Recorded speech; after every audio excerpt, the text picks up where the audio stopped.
So I think we have everyone, Mr. Chair. All right, thank you, Kelly, and thank you, John, and thanks everybody for joining in our first private recreational reporting work group meeting this afternoon. Before we get started and get into the formalities, I wanted to just give Mel a chance to make a few remarks before we get into the business. So Mel, I'll turn it over to you. All right. Well, thanks, Spud. I just wanted to very briefly welcome everybody and really thank you for your investment of time in this process. And, you know, I know it's no surprise that and this is a topic we've been dealing with for a while in terms of, are there ways we can make improvements to how we're currently getting all of our private recreational data.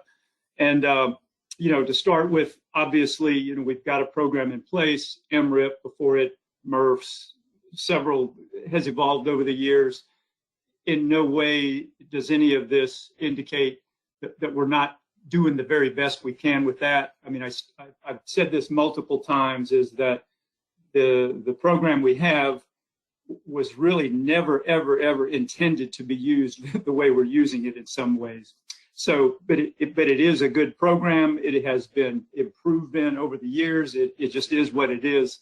So the idea is, are there other things, you know, we could do to improve our overall, you know, assessment of what's going on with recreational landings on a regular basis. So, and the point with all of y'all being together here is that it's the collective minds. You know, there's no one person here that has the perfect solution, or otherwise they could have patented that and made a fortune, I'm sure. You know, if you've sat in on any of our public hearings or scoping meetings, or just any time the council has public interaction, you know, we always get an earful about our data. So this is a collective process of all of us, the states, federal folks, council folks, working together, you know, to try to come up with, you know, are there ways that we can maybe do something a little different or something new and improve our data collection ability. So I just wanted to make sure you really knew how much we appreciated all of y'all's investment and time in this. And I know we're a wide spectrum of locations.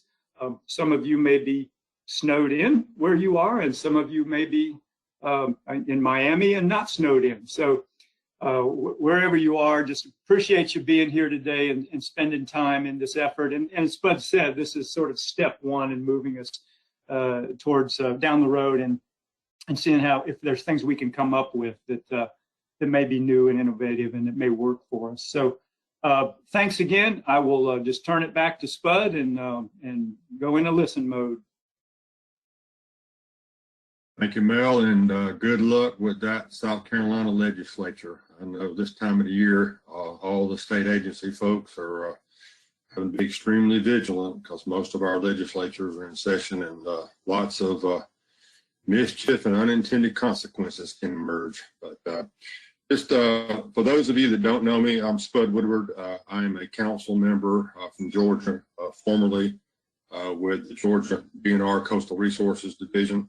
I've been involved in management of recreational fishing for 3 or 4 decades now, and I was asked to chair this group and appreciate the opportunity to do so.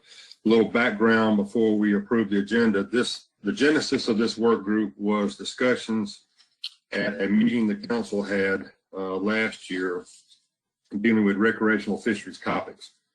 And after some discussion, there was a motion made to form an ad hoc committee of council, NIMS, ACCSP, and state representatives to identify options and determine feasibility of state-administered private recreational data collection and angler or vessel permitting programs. And so our job is to examine the options, the things that are currently being used, perhaps things that haven't been used, to come up with recommendations that can be presented back to the council by the deadline of the end of this calendar year. So this is our first meeting. As Mel said, I appreciate everybody. We've got a good cross spectrum of folks that have a lot of expertise and experience, and collection of data from the private recreational as well as the for-hire sector. And so we've got an agenda. Are there any recommended additions or modifications to the agenda? If so, raise your hand, and I guess, Kelly, you can identify anyone who's raised their hands. If not, then we'll accept them by consensus. So any recommendations? See anything, Kelly? I'm not seeing any hands raised there, Spud. All right, thank you. So we'll consider the agenda accepted by consensus. Our first item is to look at the work group goals and objectives that emerged out of our recreational fisheries topics meeting. And all those were included in the materials. And so we've got this is an opportunity to look at those. Do they meet everyone's expectations of what we're doing? I think the goal, and I'll read it out here for everyone, is to develop recommendations for consideration by the council for state-administered data collection and permitting programs to improve estimates of catch and effort recreational, and we have in parentheses with a question mark, snapper grouper fishing activities. So the first thing I'd like some feedback from the group is, do we want to focus on reef fish, snapper grouper, or do we want to expand our discussions for more species that are present in the EEZ and managed under federal fisheries management? Are any thoughts about that, or is it the will of the group to focus in on reef fish or snapper grouper? I'll open it up for comments.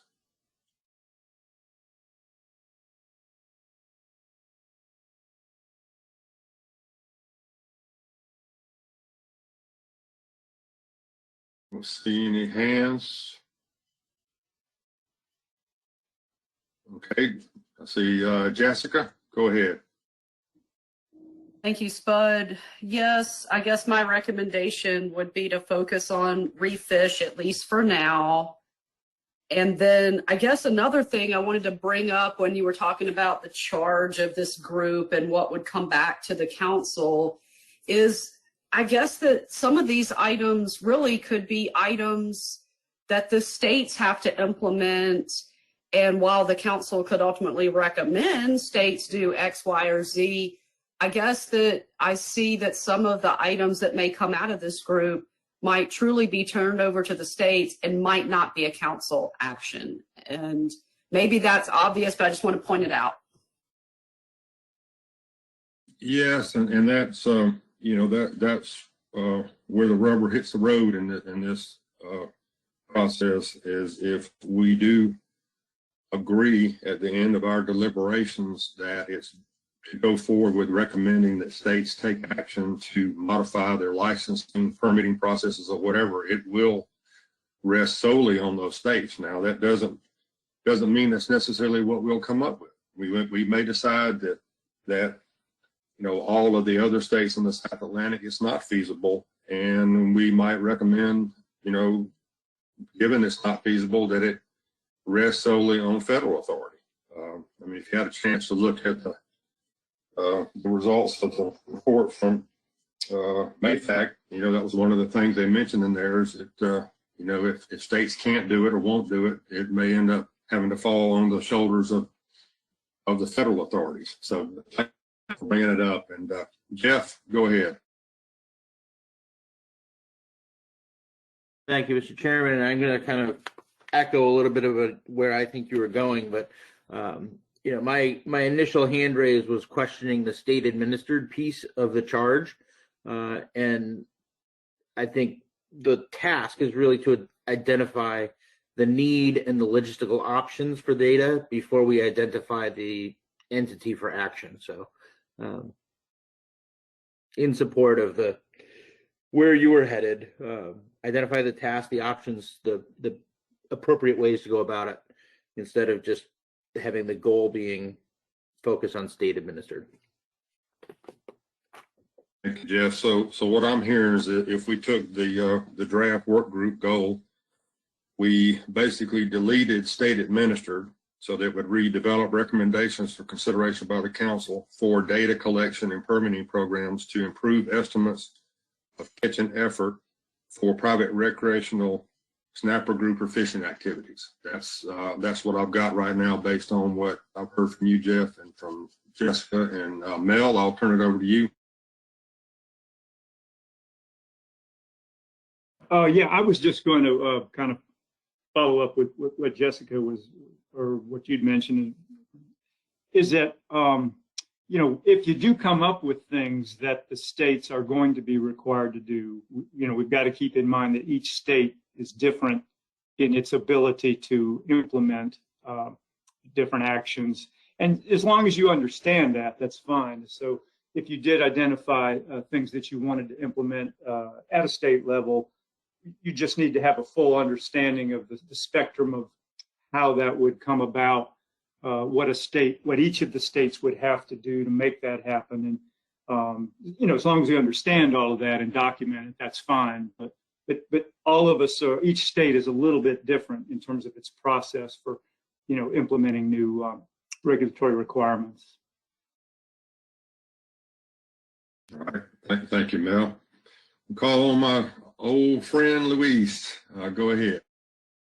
Thank you, Spud, Mr. Chairman. Yeah, I'm going to just pile on here and just present a little perspective, you know, on the fact that, yes, this is something that will have to definitely involve the states, you know, for sure. But ideally, I would see this as being a coordinated state federal initiative. So my recommendation, suggestion there on the work group goal, the statement there, Spud, is after data or before the for data, you know, that we add there potentially before the for. Yeah, for coordinated state federal. And I bring this up and, you know, basically because this is something that I think our experience, you know, from the Gulf of Mexico, an effort, a similar effort that has been taking place or has taken place in the Gulf of Mexico, taught us some lessons about this process that I think we can use to implement a process here in the Atlantic that I think is improved, is more efficient than what was accomplished there. You know, we're going to end up having to discuss this in more detail later, but I just wanted to point out that, you know, having this state-federal coordination, I think, is key. If we're talking about assessment and management at the broad geographic scale that encompasses the entire EEZ zone, right, managed by the Atlantic Council, we're going to have to do something that is really well coordinated. Otherwise, we're going to probably end up with a patchwork of surveys that may or may not be comparable.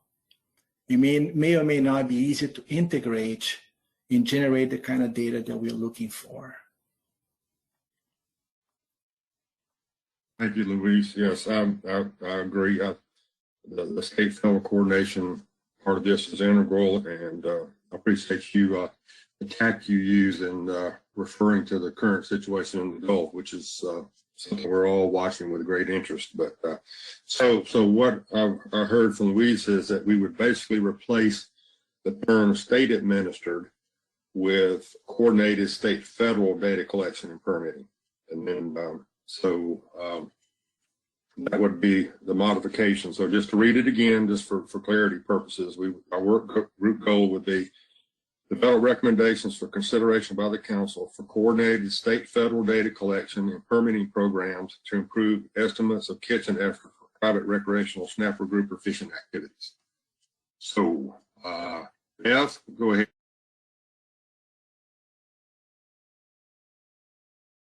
Yeah, and just to add to Luis, because he and I have stumbled through this together on the Gulf side.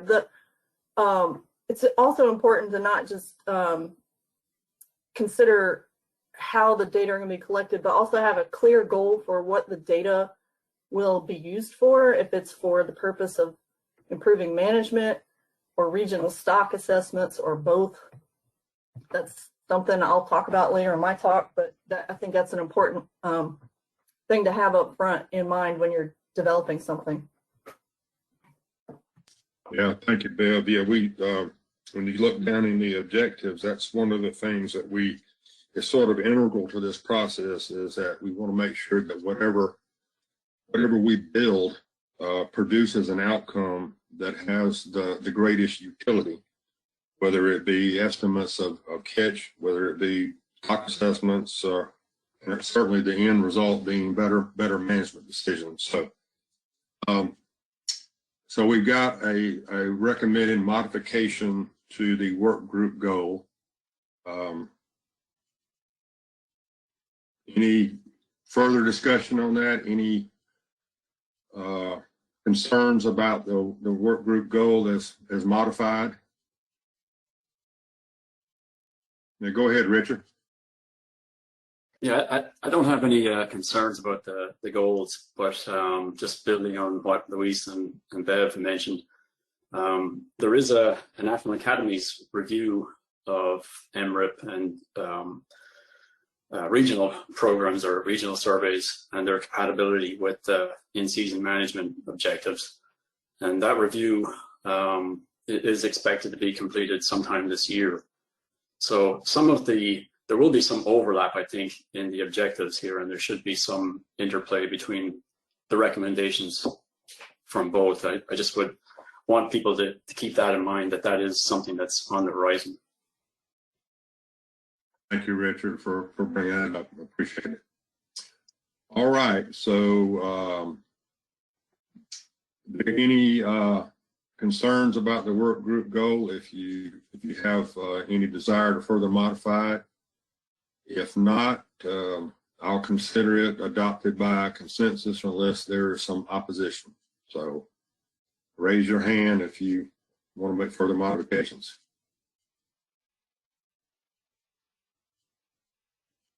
Okay, no hands. So we'll consider that as our adopted work group goal. And now we've got a list of objectives. Certainly by no means complete. It's not everything. It was just what came out of our initial discussions in an effort to try to capture the kind of things that we want to be able to produce and to do for this work group. We've already got one sort of added in there, thanks to Bev. Any suggested changes to this, additions, modifications of what's here?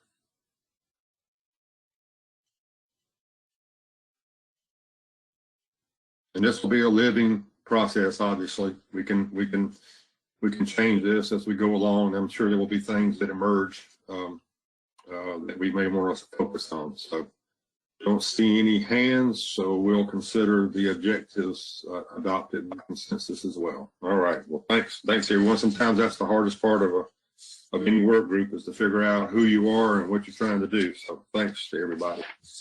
So our next agenda item is a presentation on the Florida FWC Refish Survey. So with that, I will turn it over.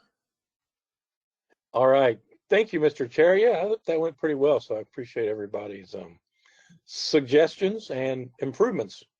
Glad to have that part under our belt. And Bev, you'd be the presenter for this. So if you're ready, I will transfer presentation over to you. I am ready. All right. Let's see. Let me call you up.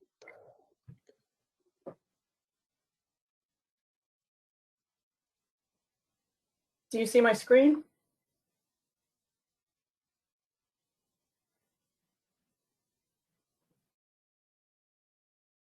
Should be coming over to you. Okay. Yeah, there you are. All right. Well, thank you everyone for inviting me to talk about this. I'm really excited to be a part of this group. I think this is a great, I'm excited about the goals and objectives we just looked at. And I'm really happy to talk to you about what we've been doing in Florida to address some of this in our state. For those who don't know me, I work for FWC at the Fish and Wildlife Research Institute. I head up our fisheries dependent monitoring programs statewide for the state of Florida. And the state Refish survey that I'm going to talk to you about today is one of our newest additions to our program, our fisheries dependent monitoring program. So a real quick outline, I'm going to talk about the development and design of and pilot testing of this survey on the Gulf Coast of Florida. Then I'm going to go into a little bit about how this survey, having the state survey in our state, has helped us improve management for red snapper in the Gulf of Mexico. At the end, I'm going to talk a little bit about our efforts to validate this work and some lessons learned in the Gulf. So the state Refish survey in Florida is focused on improving data for, specifically for the private boat segment of the recreational reef fish fishery.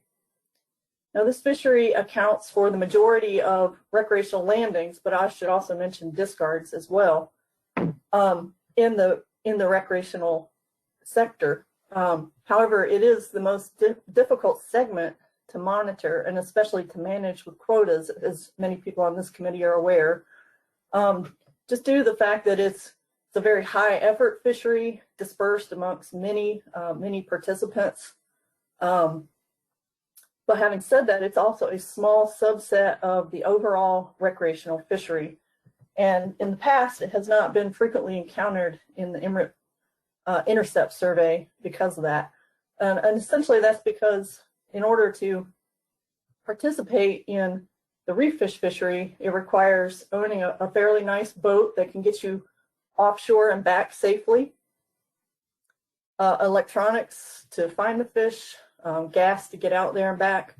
So it's not a cheap fishery to enter. It's an investment, a large investment to enter the fishery, and for that reason, it tends to be a smaller segment of overall saltwater recreational fishing.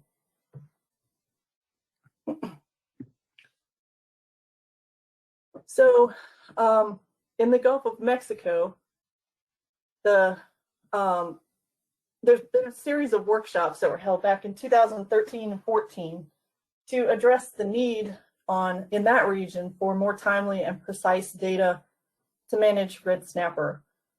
Now, this fishery has been contentious in the Gulf because the federal seasons had been getting shorter. States were kind of taking things into their own hands and extending the season in state waters, which was leading to some consistent overages in the recreational quotas. So these workshops were really came out of a need to really bring states and federal managers together to address this need and try to collect some better data to support the management of red snapper in the region. Participants in those workshops included all of the Gulf states, the federal management agencies in the region, as well as NOAA's Office of Science and Technology, who runs the Emirate survey, and consultants that they hired to provide some technical guidance during these workshops. And the Gulf Reef Fish Survey, which is what the survey was called at the time, was a direct result of these workshops. So we worked closely with Office of Science and Technology and the statistical consultants to design a study in our state that we could pilot test and see if we could address some of these data needs. However, in our state, we were interested in more than just a single species survey to address management of red snapper. We wanted to, that would just be a very large investment in a fishery as big as Florida to try and develop a survey just to address that one need. So we really wanted to develop something in our state that could address more than just that one need and address needs for all of our important recreational reef fish target species, and also address the issue of the high numbers of discards that we have in our fishery. So that required a year-round survey approach. So the survey that we designed was implemented in 2015. It was pilot tested through 2017. And in 2018, we initiated a peer review of the survey methodology and the estimation methods. And we obtained certification through NOAA Fisheries at the end of 2018. And the survey has run through the pilot testing and continues to be run to this day concurrent with the Emirate survey in our state. So it was not designed to replace Emirate. We were very fortunate last year to receive long-term state funds to continue the survey long-term. So in July of 2020, we expanded the survey over to the Atlantic coast of Florida and the Keys, which weren't included in the Gulf pilot study. And the survey has since been renamed the State Reef Fish Survey. So don't get confused if I talk about Gulf Reef Fish Survey versus State Reef Fish Survey. It's the same methodology. It's just been expanded to a larger area of our state.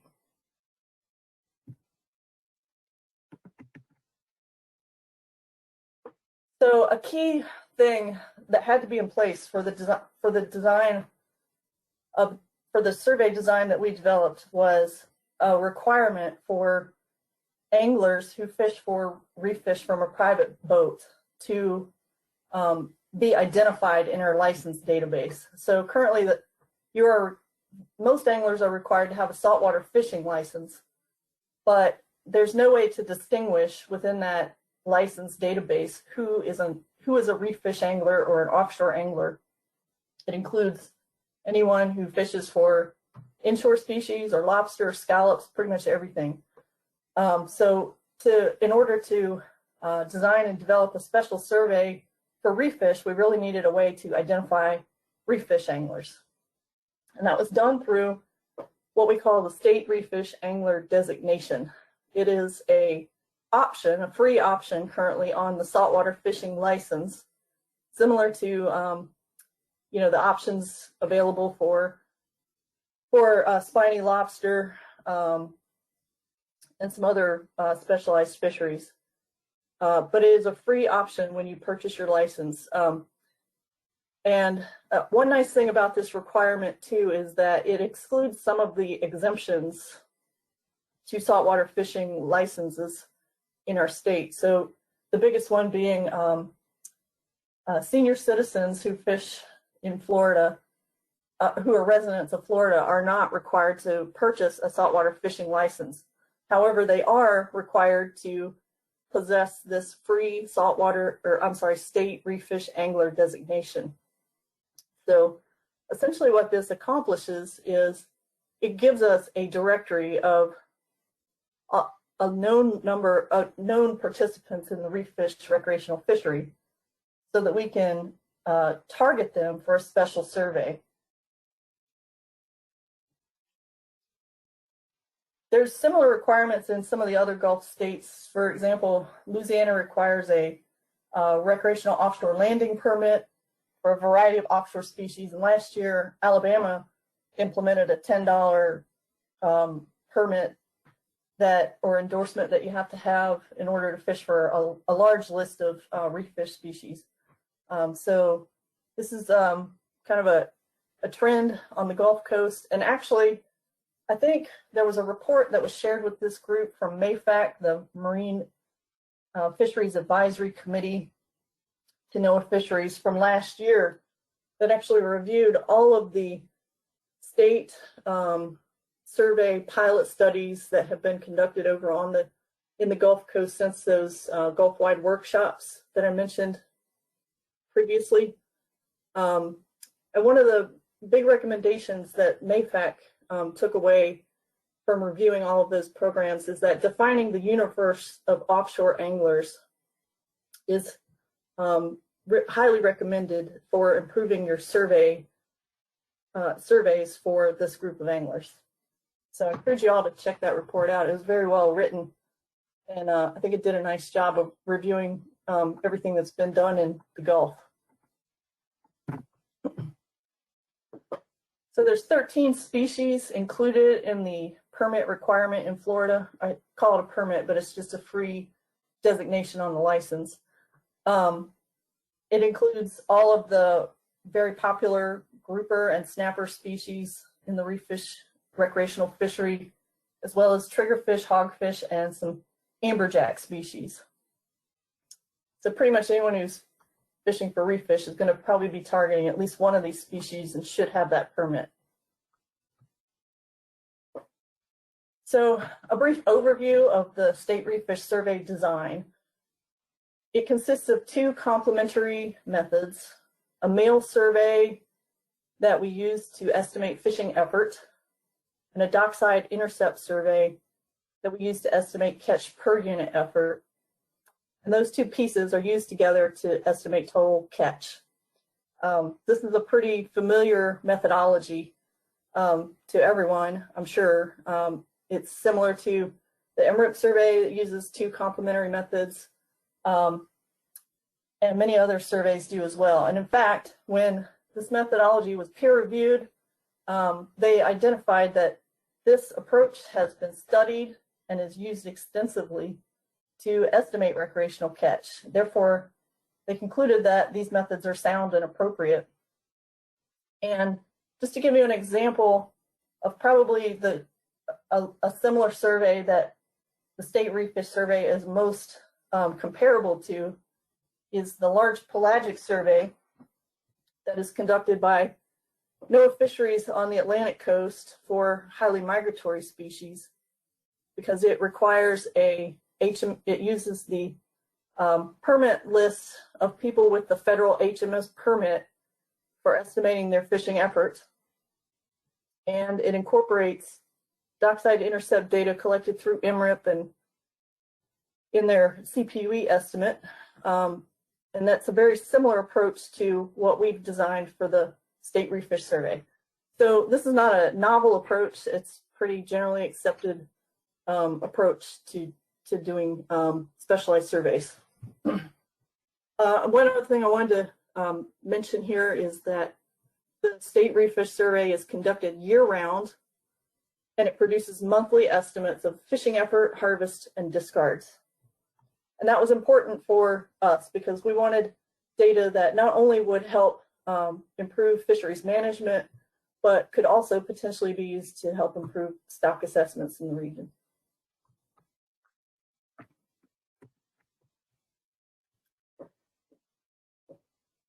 So I want to acknowledge the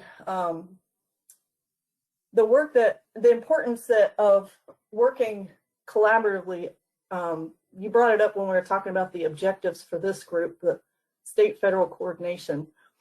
The development of this survey and some of the improvements that we've worked on with NOAA Fisheries for the Access Point Angler Intercept Survey Interstate are the result of a very good working relationship we've had with NOAA Office of Science and Technology over time to help make some improvements to collect better data for this specialized reef fish fishery. So when the Access Point Angler Intercept Survey was redesigned in 2013, we started working with them back then on better distributing the sample that comes from the Access Point Intercept Survey in our state.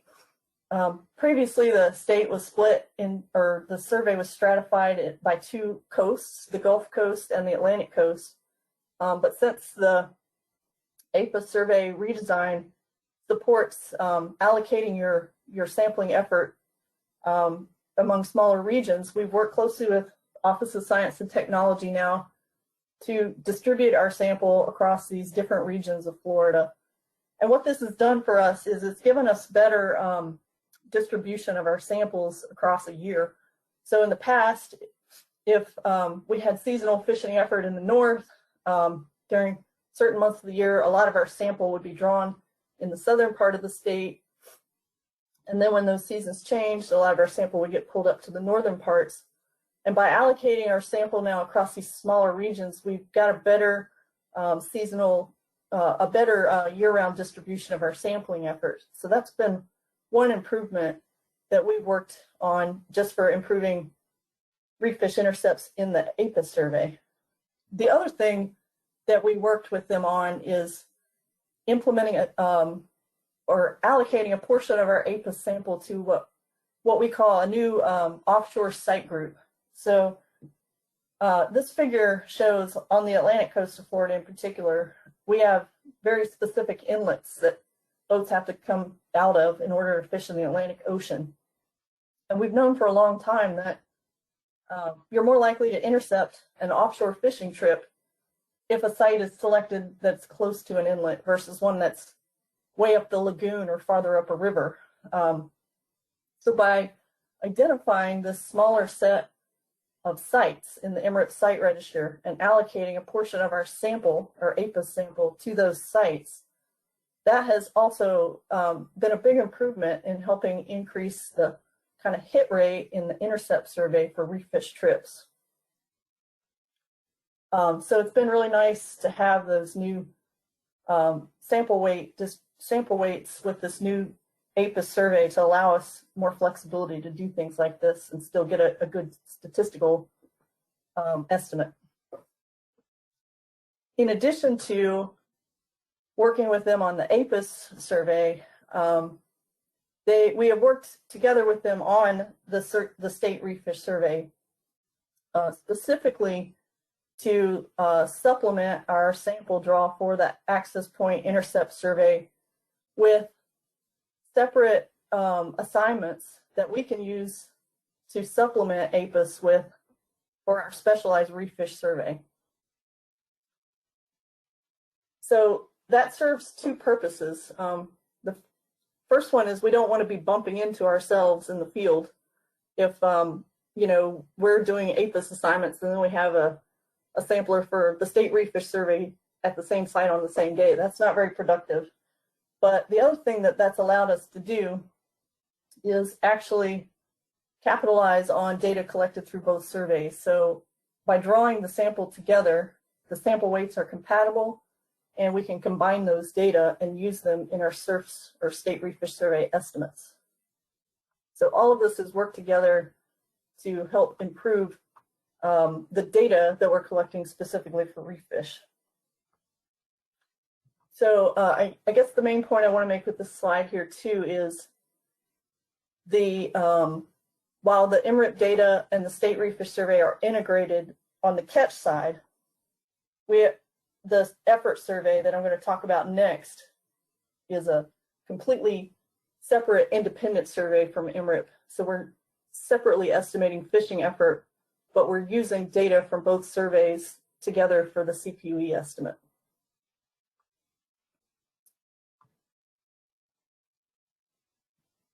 And I think this slide just kind of repeats what I just said, so I'll move on from there. So to give you an idea of who is signing up for the state reef fish angler designation, currently there's more than 560,000 individual valid state reef fish angler designations in our database. About 22% of those are from out-of-state residents who come to Florida to fish, and about a quarter of those live in the two closest states, Alabama or Georgia. But the majority of people who participate in this fishery are state residents. The largest percentage of them live on the Gulf Coast. About a third live on the Atlantic coast and the Keys, and about 20% live in inland counties that don't directly border either the Gulf or the Atlantic coast, such as the area around Orlando. So we call those inland counties. But another thing we're able to do with this new designation, because we have the physical address where the person who signed up for this state reef fish angler designation lives, we can match those addresses to our recreational boat registrations in Florida and identify how many of those people live in a household that has a registered recreational boat. And about 20% of state residents who sign up for the state reef fish angler designation live in a household with access to a private recreational boat. And I want to draw your attention to this figure real quick, just to point out that July 2020 was the first month of the statewide expansion of the survey. So we did see quite a nice increase in the number of people who were signed up for this designation from June to July. That also happened to coincide with, and this was unplanned, the month that the red snapper season opens in the South Atlantic. So I'm sure that led to a pretty immediate compliance with that new requirement during the first month of the statewide rollout. So I thought that was an interesting thing. But understanding who's signing up for this designation gives us a lot of good insight into how to sample them and how to survey them. And so during the pilot study, we used that information to basically split anglers up into different groups that we thought would have different fishing avidities. So for example, people who don't live in Florida are probably less likely to participate in a recreational reef fishing trip in a given month than someone who lives in Florida. Obviously, they got the permit to participate in the fishery, but they may not participate every month. So we knew that breaking them out into a different survey group made sense because they're probably less likely to participate in a trip during a given month. Within that group, though, we broke them up into two groups: those who live in Georgia and Alabama, because they live closer to the state of Florida, may be more likely to bring their boat over to Florida to participate in the fishery, versus those who live in all other states. And then among that larger group of Florida residents, we further broke them out into different regions. So this northwestern region is basically the Florida Panhandle. We have this large slice of the peninsula that we call the North region. Then there's the central region, and then South Florida. And one of the things we wanted to capture with that, obviously, if you live in the northwestern Panhandle, you're going to be more likely to participate in a trip in the Gulf of Mexico than you are on the Atlantic coast. That doesn't mean some people don't sometimes travel over there and do that, but we know that it's more likely they're going to be fishing in the Gulf of Mexico. Within these North, Central, and South groups, we've also further divided them out by those who live in the coastal counties directly adjacent to the Gulf of Mexico, those who live in the coastal counties directly adjacent to the Atlantic, and those who live in inland counties in the middle of the state, and for all of these regions, whether the household matches a state boat registration or not. And the idea behind all of this was there's different expectations for how frequently people in all of these different groups are going to be participating in the reef fish fishery. So we want to account for all of that different variability in the population. But we also want to account for any potential differences in their response rates. So, for example, if people who don't fish as frequently as others are also less likely to respond to the mail survey because they get it in the mail and they say, oh, I don't reef fish, I'm not filling the survey out, we need to account for that potential bias in the response rates that we receive back through the survey. So I'm going to show you what I mean by that. This is some results from our pilot testing over on the Gulf side of Florida from 2015 to 17. And the yellow bars in this figure are the percent of people in that strata or group of anglers who received the survey during a given month and responded to it. And the blue bars are the percent of those people who responded that also reported fishing for reef fish during the month that they were selected for the survey. So if you go down to the bottom, there's non-Florida other states category here. This is people who live in states other than Alabama and Georgia, and they don't live in Florida. And you can see that they are the most likely group to respond to the survey. Over 30% of them, when they receive the survey in the mail, return it back to us, which is great. But you also see that they're one of the lowest likely to participate in a reef fish trip when they are surveyed. So if you compare that to another group, for example, up in the Florida Panhandle on the top here, you can see that people who live in a household with a boat are more likely to respond to the survey, but not as likely as someone from out of state, but they're way more likely to also report that they fished for reef fish during the month that they're sampled. So accounting for all of those different response rates and avidities is important for getting an accurate estimate in our fishing effort estimate and getting a precise estimate as well.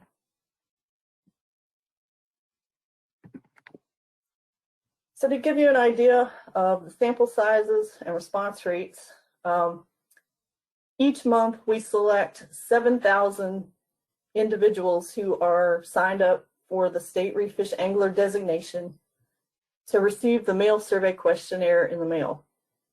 That sample is allocated across all of those strata I talked about to minimize variance and get the most precise estimate that we can. So for example, if there's a group that is, has higher variability in the numbers of trips that they report each month, we can allocate more strata or sample to that strata to minimize the variance around that group's estimate. So that's just another way we reduce the error in our estimates. Excuse me. And our overall response rate for the survey is about 20%, which means we receive back somewhere around the neighborhood of 1,400 responses each month. So it's a fairly large number of responses that we receive back, and that's also contributing to our the low error around our effort estimates. Now I'm going to walk you through the questionnaire that we send out in the mail and talk about how it was designed to also try to reduce potential sources of error and recall bias. So the first question that anglers are asked on the front page of the questionnaire is whether or not they fished from a private boat in Florida over the most recently past month. So they get this survey in the mail right at the beginning of a new month, and they're asked to think about the most recent month. So for example, this survey was for the month of November. So it's asking them during the month of November, did you fish from a private boat anywhere in Florida during that month? And if they respond no, then they're finished with the survey, and we ask them to use the postage paid envelope to return the survey back to us. If they respond yes, then they are prompted to go to the next question, which provides them with a calendar for that month.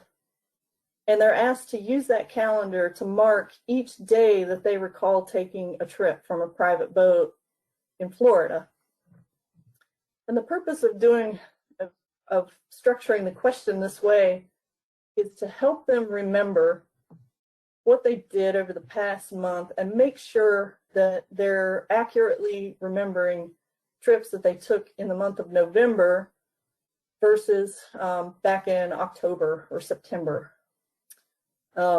So by prompting them to think about the dates that they fished and whether it was on a weekend or a weekday and which weekend was that, we're trying to reduce the potential for recall error in their reporting to us. And also because they're only asked to remember back as far as 1 month, we're hoping that that's helping to have a fresher memory of what they did for the month that we're asking them to survey for. That also allows us to, because we're only asking them to remember back 1 month, it also allows us to collect more detailed information about each of the trips that they're reporting to us. So this is an example of the map that is included in the State Reef Fish Survey questionnaire packet to help people figure out which region of the state their trips departed from and report that to us in the survey. And what this does is it helps us know whether they fished on the Gulf Coast or the Atlantic coast, and we can directly estimate fishing effort for those two coasts. We don't have to rely upon intercept data to try and parse that out later. I'll talk more about that in the next few slides as well. So this is an example of the trip level reporting section. Once they get through that calendar, then we ask them to tell us about each one of those trips. So for the first trip, this is for trip 1, we asked them again to write in which date the boat departed. We also asked them whether or not they used an artificial reef. That's something that we added for our state artificial reef program managers so that they can monitor the success of their efforts. But the next questions get into specifically where they fished and what type of fishing they were doing. So first we asked them whether they fished on the Gulf Coast or the Atlantic coast of Florida. And we asked them to select one of those regions that I identified on that map in the prior slide. And then, depending on which coast they fished on, we asked them to report what percent of time, if any, so 0 to 100% of their time on that trip, were they fishing more than 10 miles if it's a Gulf trip, or more than 3 miles from shore if it's an Atlantic trip. So these two pieces right here allow us to directly estimate fishing effort on the Gulf Coast versus the Atlantic coast, in state waters versus the EEZ, and we can even generate a regional effort estimate, although it's less precise than the coastwide estimate, to get an idea of the dynamics of fishing effort regionally. And then the last part that we ask is what types of species were they trying to catch or did catch on that trip. And listed in that section are all of the reef fishes that are required for the state reef fish angler permit, and a variety of popular inshore species. And if they weren't targeting any of those species, there is a choice here for some other species. And what this allows us to do is directly estimate effort just for reef fish. So if they were on some other type of private boat recreational fishing trip, we would not include that in our fishing effort estimate for reef fish.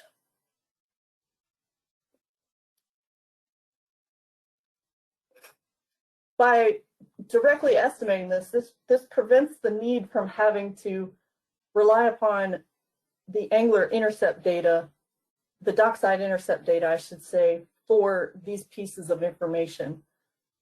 So it reduces potential sources of bias if anglers who are intercepted at a public access site fish differently than those who fish from a private access site, because the mail survey ideally is reaching both types of anglers versus the intercept survey where we're only focusing on those public access sites. And then we also include a species identification guide to help them when they're identifying the types of fish that they targeted during those reported trips. So real quickly for our estimation procedure, the catch per unit effort component is comprised of dockside intercept data from Emirate's access point intercept data set, and those supplemental reef fish intercepts that I talked about, and the joint sample weights between the two surveys. The fishing effort estimate is generated from mail survey responses that we receive from the Gulf or the state reef fish survey. It's completely independent of Emirate. It's a separate mail survey. And the stratified sample weights and non-response weights associated with each one of those survey responses we received back. The only piece of information that we include in the mail or in the effort estimate that doesn't come from the mail survey is a correction for the additional fishing effort that is attributed to anglers who do not have a state reef fish angler designation. For example, anyone under the age of 16 is not required to sign up for the state reef fish angler designation or possess a saltwater fishing license. So we know that there's some people who participate in a reef fish trip who are not included in our male survey, and we need to account for that and adjust our effort upwards for that. And so that is the only piece of information that we collect in the field, the dockside intercept survey, that is used in our effort estimate. And then once we have those two pieces, we're able to use those together to calculate a total catch.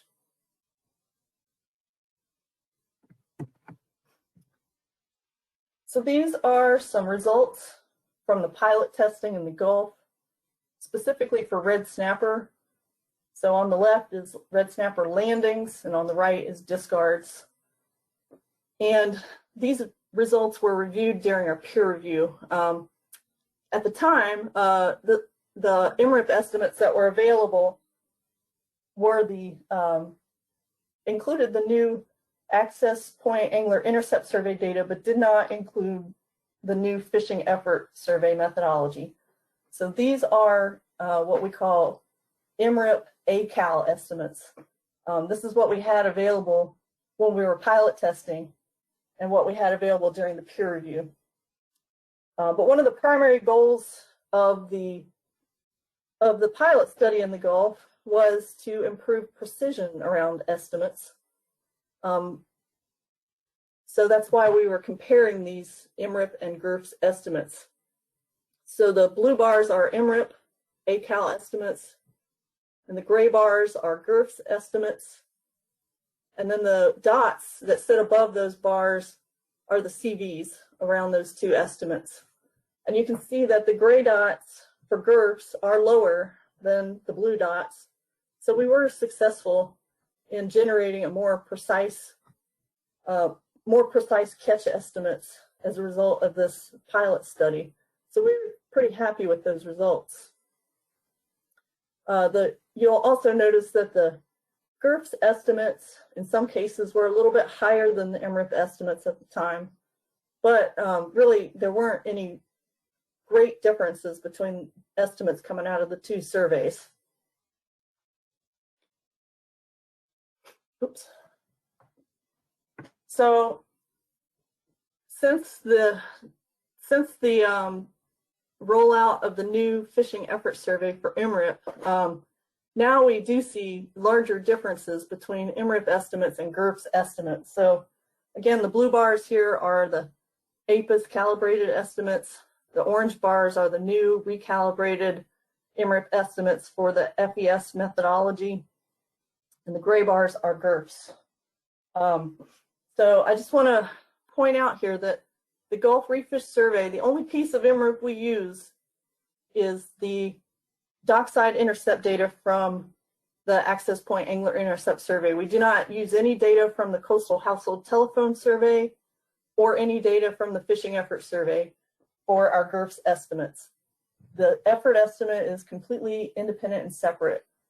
So when these new FES estimates came out, they're essentially 2 to 3 times higher than the estimates that are coming out of the Gulf Refish survey. So that's generated a lot of new questions and concerns, I guess, in the region, and especially in our state, about what is driving these differences. And I'll talk about that more in my kind of ending slides, but I just want to point out that this is something that emerged after, we pilot tested the study or the survey. It was certified, and then, then we were kind of thrown this extra curveball here that we're now having to address. So I wanted to point that out, and you can hold that thought, because I'm going to talk now. I'm going to switch gears and talk about how the Gulf Refish survey has helped facilitate better management of red snapper in Florida for the Gulf Coast.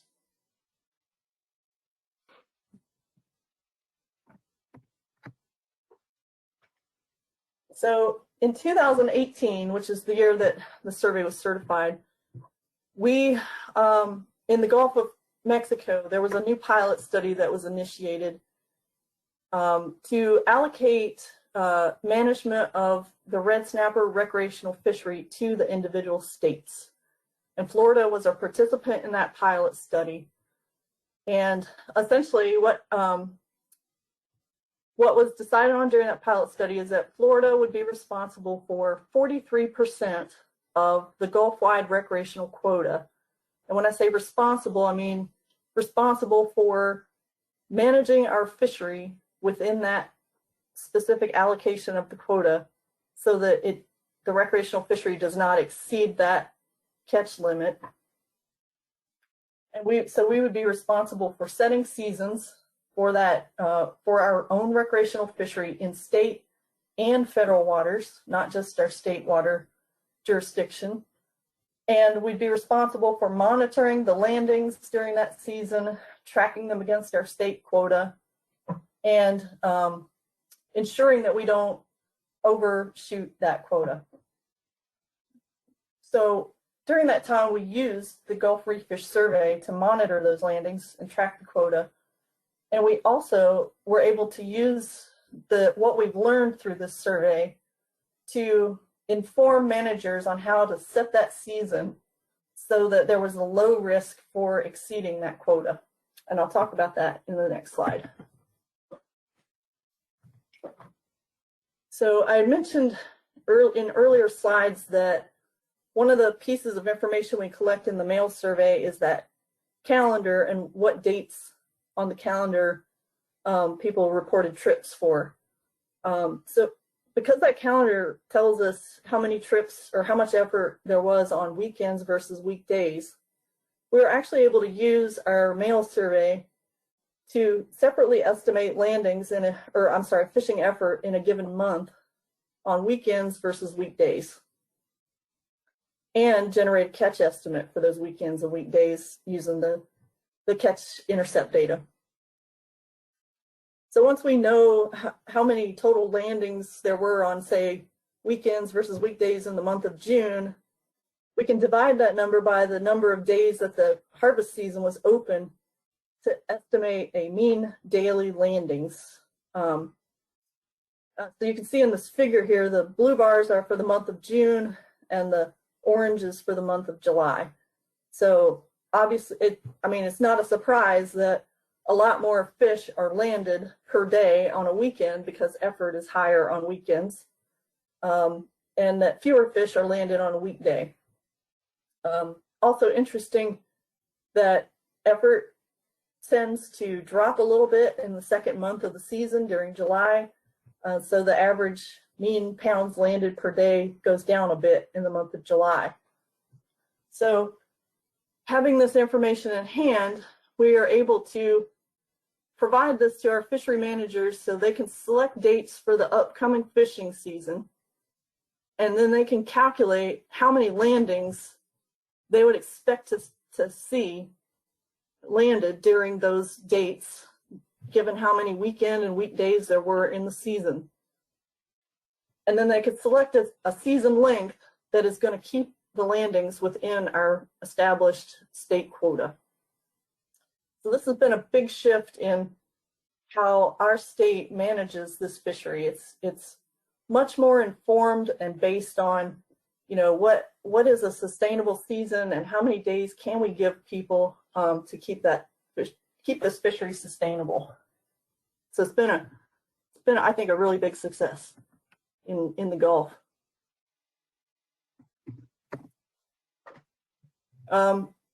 So the one shortfall of the methodology that we developed for the state Refish survey is that it's not very useful for in-season quota monitoring.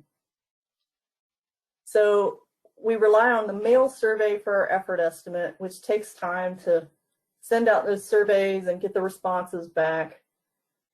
We rely on Emirate data and supplemental Girps data, or SURFs data now, for the CPUE, but Emirate data aren't available until 45 days after the end of a 2-month wave. So what all that means is that for the month of June, which is the first month that red snapper season's open in the Gulf, we don't know how many fish were landed in that month until mid-August, if we're waiting on a catch estimate through the Gulf Refish survey.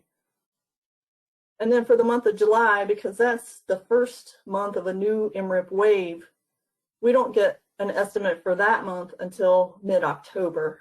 So essentially we could have blown our quota way before we know, and not know it until well after the season is closed. Or if we had quota left over and wanted to extend the season into the fall, we wouldn't be able to do that until November, which is really too late. So we needed a way to provide fishery managers with earlier advice on what the landings were in season so they can be more responsive to management needs.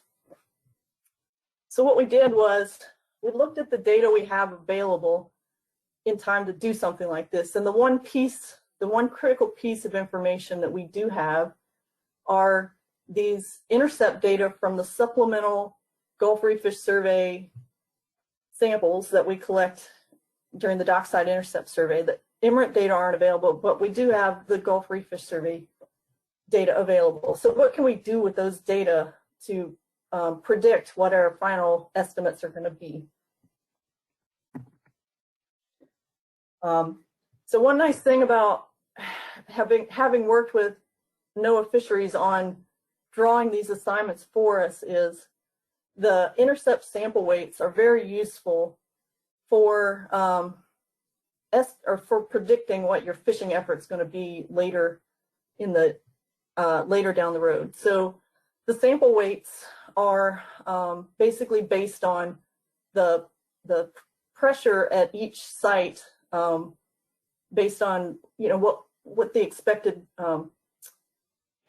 fishing pressure at a site for a given day and a given time period. So as those sites are selected for the survey, the sample weights are, the primary sample weight is an estimate of the relative effort at that site, and it's basically a measure of fishing effort.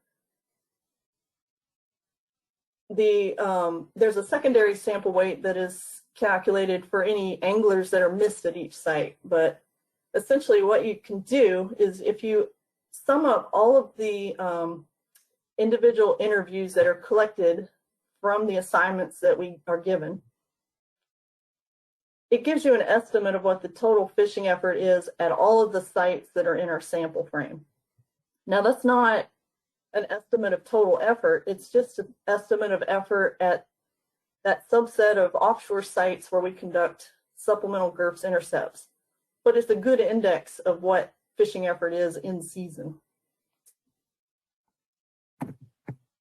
So we were able to develop a linear regression model, which we used during the 2019 red snapper season to predict fishing effort before our Girps estimates were available. The model included, as the response variable, our estimates of fishing effort through the Gulf Refish Survey for each month during 2016 to 2018. So we had 3 years of data to include in this predictive model. The predictor was the sum of those sample weights that I've talked about in the previous slide from our Girps intercept sample only. So we took all of the interviews and all of the sample weights associated with those interviews, summed them up, and that was the predictor variable. And then we included in this model covariates for the region where the data were collected, the what we called fishable days. So how many days during that month were conditions offshore, the wind speed and the wave height conducive to offshore fishing, and the number of days that the harvest season was open each month, because the idea is that if the season is open longer in one year compared to the other, effort's going to be higher because the season was open longer. And we got an R squared of 0.6, which means that the predictor variable, the Girps intercept sample weights, and all the covariates that we include in this model, we're explaining 60% of the variability in our Gulf Refish Survey effort estimates, which is pretty good. So when we did this in 2019. That's what these figures are over here. The blue bar is the estimate that we eventually got from the Gulf Refish Survey for effort, angler trips. And the orange is what we predicted in season using this linear regression model. And you can see that it's doing a pretty good job of telling us what fishing effort was well before we get those Girps estimates. So we were able to produce this estimate in the first week of July and this estimate in the first week of August. And then when you apply a CPUE to that, you can give managers a good sense of how close we are to either exceeding the quota or having fish left over that we can maybe consider a fall season for. And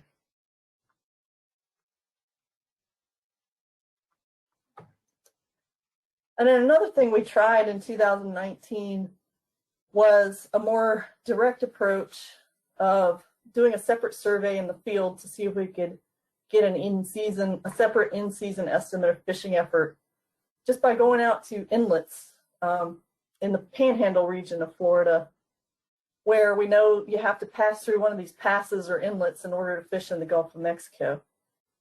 We actually used this method. We borrowed this method from the current method we use right now on the Atlantic coast of Florida to monitor the federal South Atlantic red snapper season.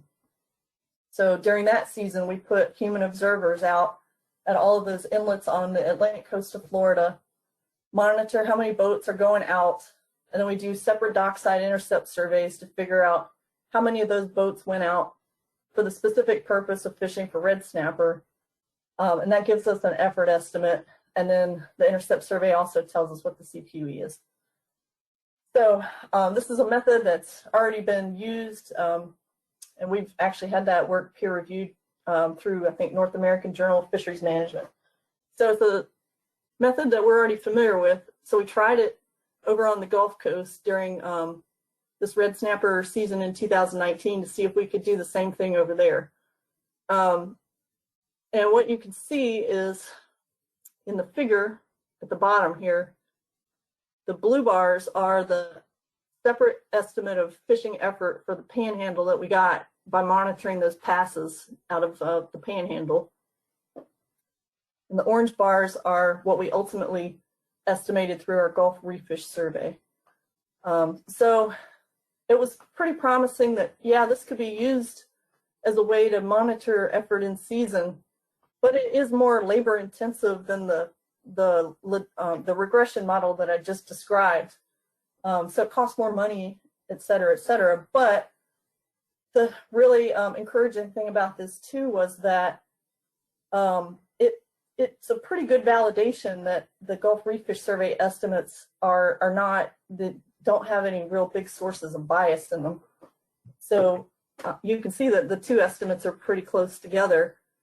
And so that was an encouraging result. So that has definitely piqued our interest in doing some further work to try and validate the accuracy of our male survey estimates through the Gulf Refish Survey.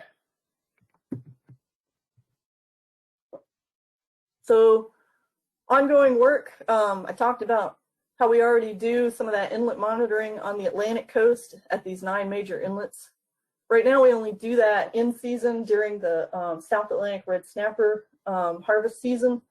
But it would be very interesting now that we have expanded the survey, the Gulf Refish Survey, over to the Atlantic coast to do this on a monthly scale and see if we can validate our estimates coming out of the new state Refish Survey. So we're thinking about how to be more efficient in doing something like that, maybe through camera stations at each of these inlets so we don't have to rely on human observers. There's actually some pretty nice cameras out there now that can monitor boat traffic going in and out of an inlet even after dark. So you get a total census count of boats going through those inlets. And if you could pair that up with the artificial intelligence, those data could be available pretty quickly after the video is available. So that's something we're looking into and we're pretty excited about. doing some more work on the Atlantic coast to validate the survey. Other things we're considering are how can we explore some potential sources of bias could be. For example, what if we use the intercept survey instead of the male survey to expand effort for non-resident anglers, or allocate our effort across the Gulf and Atlantic regions or areas fished? How would that change our estimates? So that's something we can do quickly in the short term, just through some different estimation methods. We've developed a simulation model, so we have a simulated Florida population with a known amount of fishing effort that we can use now to sample our state in different ways and stratify it in different ways, to use that sample then to generate an estimate of fishing effort and compare it to the known fishing effort for that population. So that's something we're playing with right now. And another thing we're interested in is potentially doing some cognitive recall studies, maybe do some side-by-side male survey questionnaires that ask people to recall their trips in different ways, maybe do some without the calendar and some with the calendar, and see if that has an effect on how people remember what they did. So those are all exciting ideas we have to look to further, understand if there's any potential sources of error or bias in our survey, and hopefully verify the accuracy of it. So now I'm going to talk about some of the lessons learned specifically for Florida. One of the lessons that we've learned is that having a directory of participants in the reef fish fishery is a really key component to having a dedicated supplemental specialized survey for your reef fish fishery. It's most effective if it's mandatory and enforced, which is what the direction that we went in Florida. But outreach and buy-in are also key. We were very fortunate at the startup to have good support from stakeholders, stakeholder groups who supported us pilot testing this on the Gulf, and the success of the reef fish, or the red snapper pilot study in the Gulf has really lended a lot of support for the statewide expansion over onto the Atlantic side. So those are really key components to getting this, to making this a success. But one of the things we've also learned is that it's useful or helpful if you can design your the sign up for the special survey so that you minimize what we call oversubscription. So I talked about how the state reef fish angler designation currently is a free option when you purchase your saltwater fishing license, and ideally people are choosing that option only when they know that they're going to likely participate in a reef fish trip. But what we find is that a lot of people who were getting signed up, at least during the pilot study in the Gulf, were being signed up without their knowledge. So we would ask people in the field to verify whether or not they had this designation on their license, and they would say no. But then when we asked them to pull their license out and check for it, they would find that it was on their license. And what that told us is that people were being signed up automatically somehow. And essentially what was happening is people go to the, when the people go to a third-party vendor, such as a bait and tackle shop, to purchase their license, they're not necessarily being asked by the vendor whether or not they participate in reef fishing and need this on their license. It's being automatically selected for them. So we did a Avidity survey during the pilot study in the Gulf to see how big of an impact this was having on our subscription rates. We did email and mail surveys with people who had recently registered for the new for a new designation, and found that about 60% of them were unlikely to participate in a reef fish trip, even though they were signed up for the survey. So the survey design that we developed is accounting for this through our non-response bias. However, ideally, you'd want to minimize this as much as you can as well, because having all these additional people in the survey, you know, it's more expensive, it's less efficient. You know, we could maybe, instead of sending out 7,000 surveys a month, we could get away with only 5,000 if we, you know, cut our numbers of participants down by half. This was also recognized during the peer review that it would be a good thing to do to try and reduce this oversubscription if possible. They recommended a nominal fee be charged, which would force the vendor to ask someone before adding it to their license whether they wanted or needed this on their license. That would be a great solution, but you know, there's obviously other obstacles to adding fees onto our state license system. So at this point, the agency hasn't pursued that, but there's other ways to skin the cat too. Like in Louisiana, their recreational offshore landings permit is a separate website that people have to go to sign up for that. It's not paired with their saltwater fishing license, or it is paired with it. They have to enter their fishing license number, but it's a separate transaction basically, even though it's free. So there's other ways to do it. But that's just something I wanted to point out to this group if other states are considering doing something like this, that you want to really consider how to do this in a way that's going to reduce the potential for oversubscription, so you don't have to address that in as much in your survey design.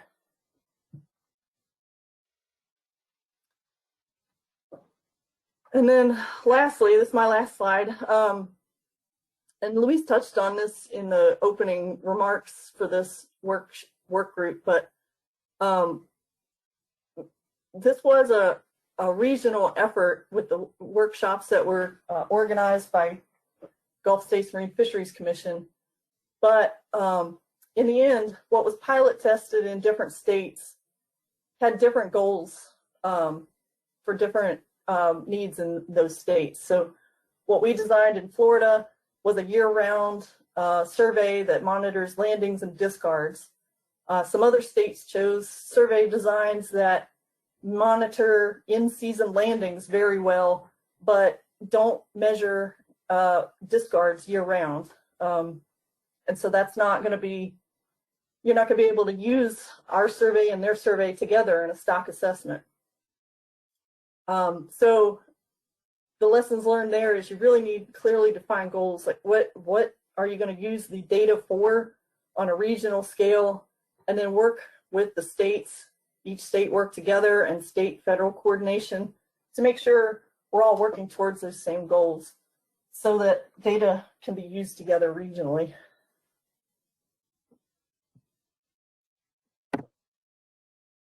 And with that, I would like to acknowledge some of the people who are important to the success of this. Tiffany Cross is on this call. She runs the state Refish survey for us.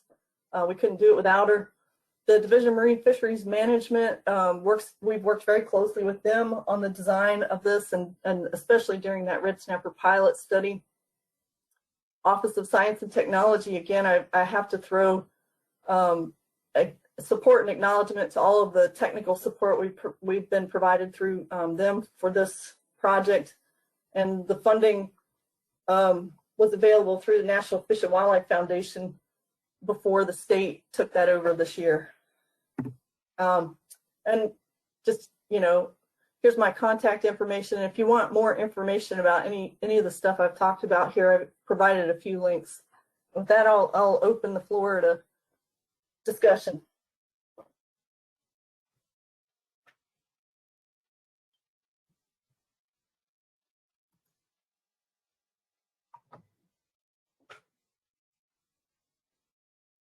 All right, thank you, Bev. That was a very informative presentation, and it summarizes an amazing amount of work that went into developing that survey, and I know it's very helpful for the rest of us to know that level of detail, because that's what it really comes down to is what are you producing, the trustworthiness of it, and what can you do with it? So with that, I'll open up the floor for questions or comments on the presentation. If you just raise your hand and we'll get to you one by one.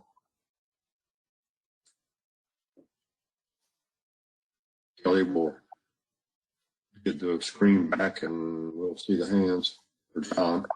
Yeah, Spud, while I'm changing the presentation over, we've got a Stephanie with her hand up. Okay, go ahead, Stephanie. Thank you. Hi, Bev. Long time no see. Great presentation. I had a question about lifetime license holders. So when they come in to get their designation, do you just have them fill out the designation or get it when they get their lifetime license right then, or do you guys require them to do that designation annually? The state Refish angler designation is an annual renewal, regardless of how long your saltwater license is valid for. Okay, great. And then I had one more question. So this survey is only sent out to the pool of people that listed as a reef fish designation, right? Correct. Okay. So the fact that you guys are getting, you're asking for other species, is that part of how you are determining whether or not these people were, choosing the designation and not really participating in those trips? No, because people, they're randomly selected each month, and just because they didn't fish for reef fish that month doesn't mean they didn't still need the designation. Does that make sense? Mm-hmm. Yeah. So are you using that information on the other species to help validate some stuff that will be coming from Emirate? No, we have not done that. Okay. Okay. I just wasn't sure what you guys were using the other species information that you were getting from the survey for. Yeah. Well, the primary purpose was to make sure people didn't not return the survey because they didn't see their favorite species listed. Gotcha. I think that it didn't apply to them. But yeah, it is interesting information that we can look at in the future too, to see what portion of those trips are reef fish versus other types of trips. Great. Thank you. Mm-hmm. Good job. Thank you.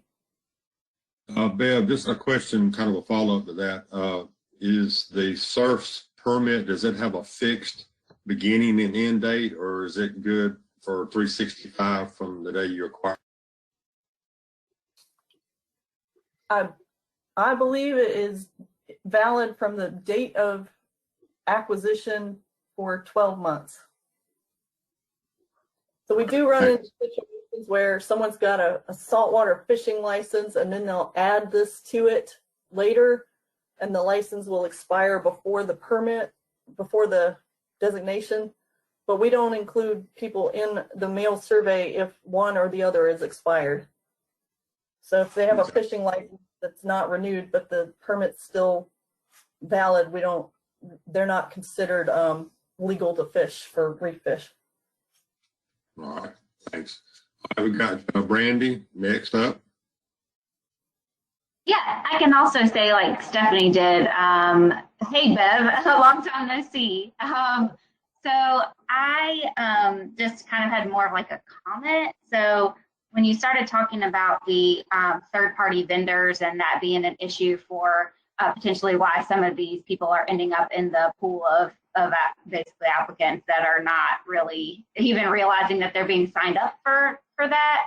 And so I will say that I used to work as a third-party vendor with Dick's Sporting Goods while I was a sampler for Emirate, and noticed that that was actually happening at Dick's Sporting Goods, where people were just not trained properly and were just literally clicking through all the questions. And so I found that that has been the case with us when we're doing hunting licenses and selling of duck stamps and things like that. And they ask them, what type of ducks they're targeting and things like that. And I've noticed where people just don't even ask the buyer these questions. They just click through them and then click OK.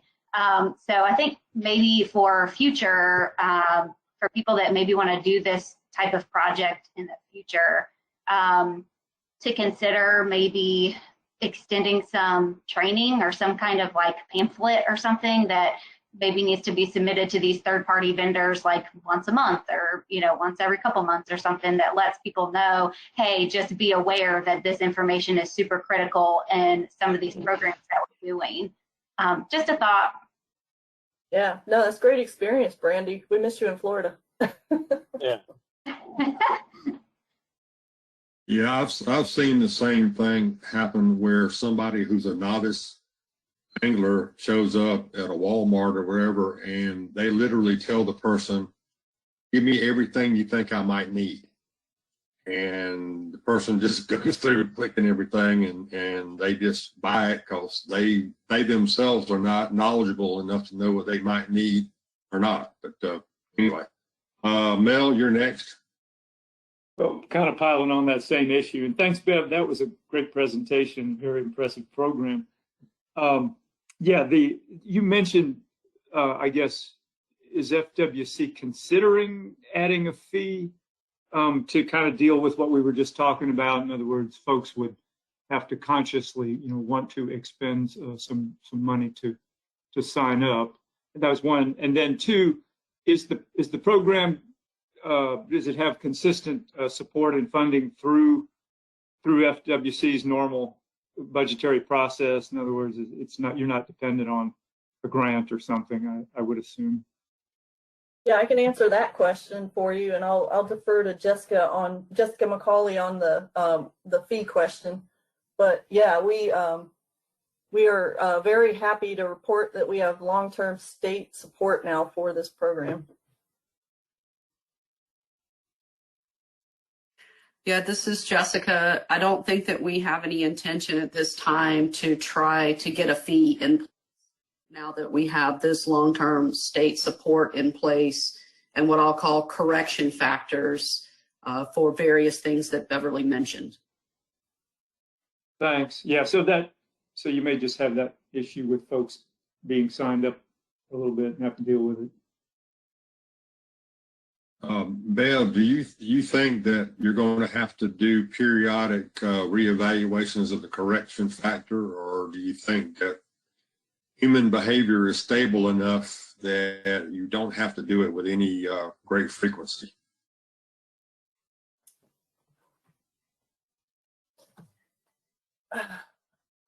I hesitate to call it a correction factor. We're accounting for differences in response rates and avidities across different user groups to account for that. We're not really doing a specific correction factor for known bias.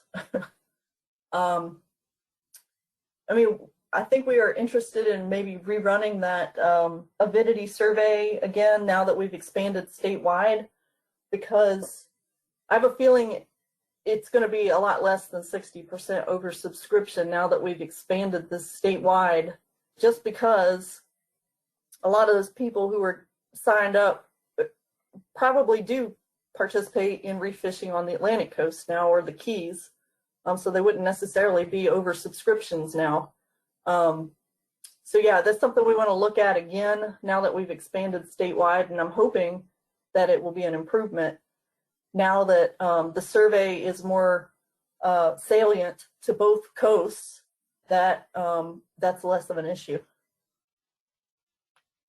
All right, thanks. Okay, Eric, you're up next. Yeah, thanks, Spud.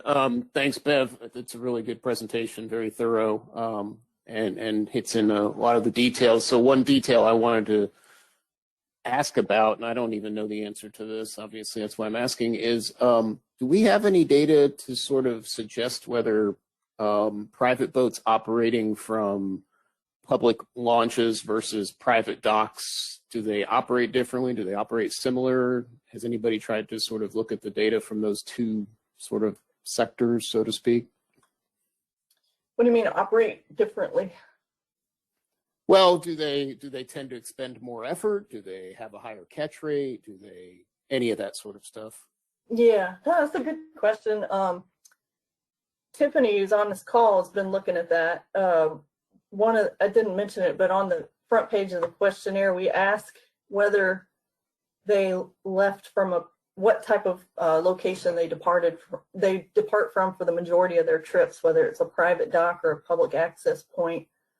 So we can look at that data to see if they're more avid or if they're fishing for different target species. And I know she's looked at some of that. I don't know what she's dug out of that yet.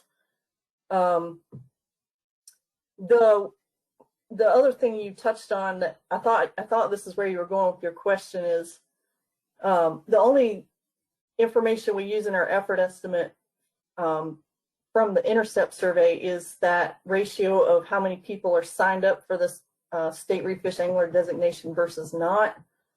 And for that component, my thought is that there's not a bias there, just because when you're fishing from a boat, your fishing regulations are enforced not just at public access sites, but also on the water.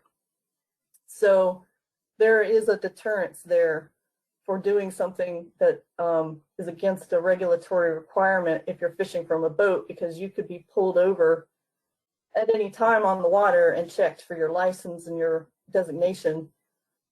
And it wouldn't matter whether you left from a public or a private access point. I see Tiffany's got her hand up, so maybe she can address your question too. Yeah, go ahead, Tiffany.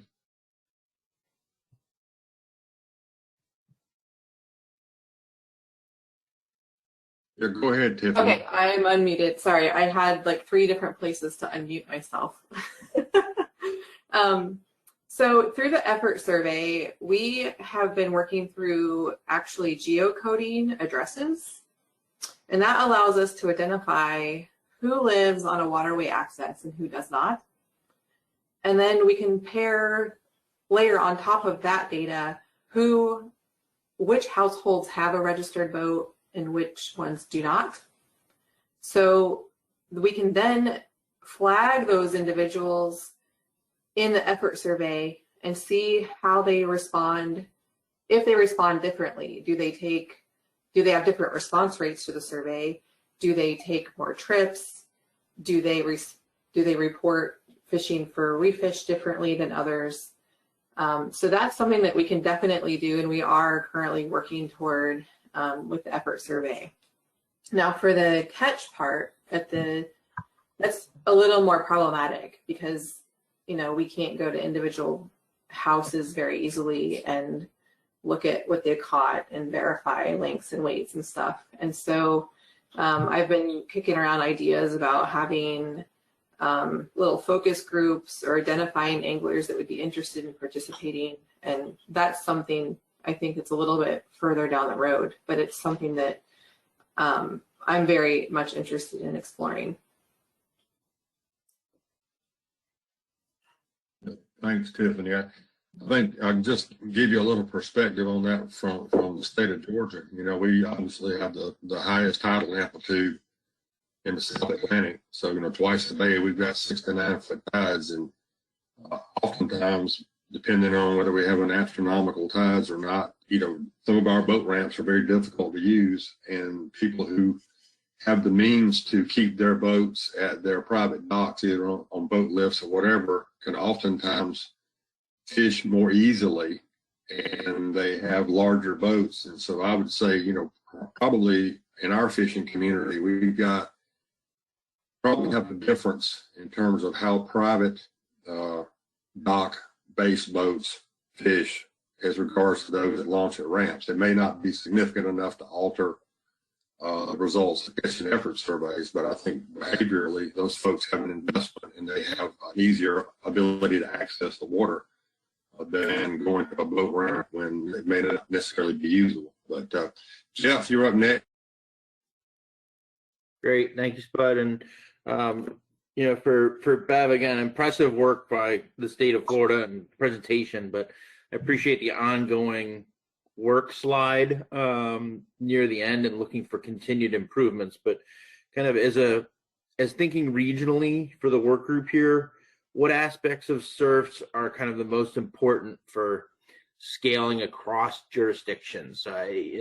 Immediately, I think these things about the permit universe are huge and well taken.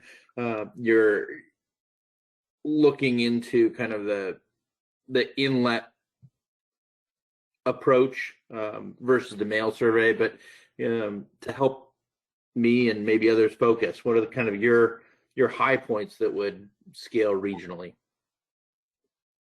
Yeah, that's a good question. First, I don't know how much other states have already done this, but just the work that we did in working with NOAA Office of Science and Technology to improve the reef fish intercepts in our APIS survey would be a good start. And you could do that without implementing a new survey. But the key component for us has been the effort estimate that we get through the mail survey. So, I mean, I think the fact that we run this side by side with Emirate doesn't mean we're trying to throw something out and start something new. It's you know, it's essentially running a specialized survey in your state alongside your existing survey, similar to how the LPS is done north of the South Atlantic, to get better data for that specific fishery. But yeah, it would hinge on having some way to identify that universe of reef fish anglers.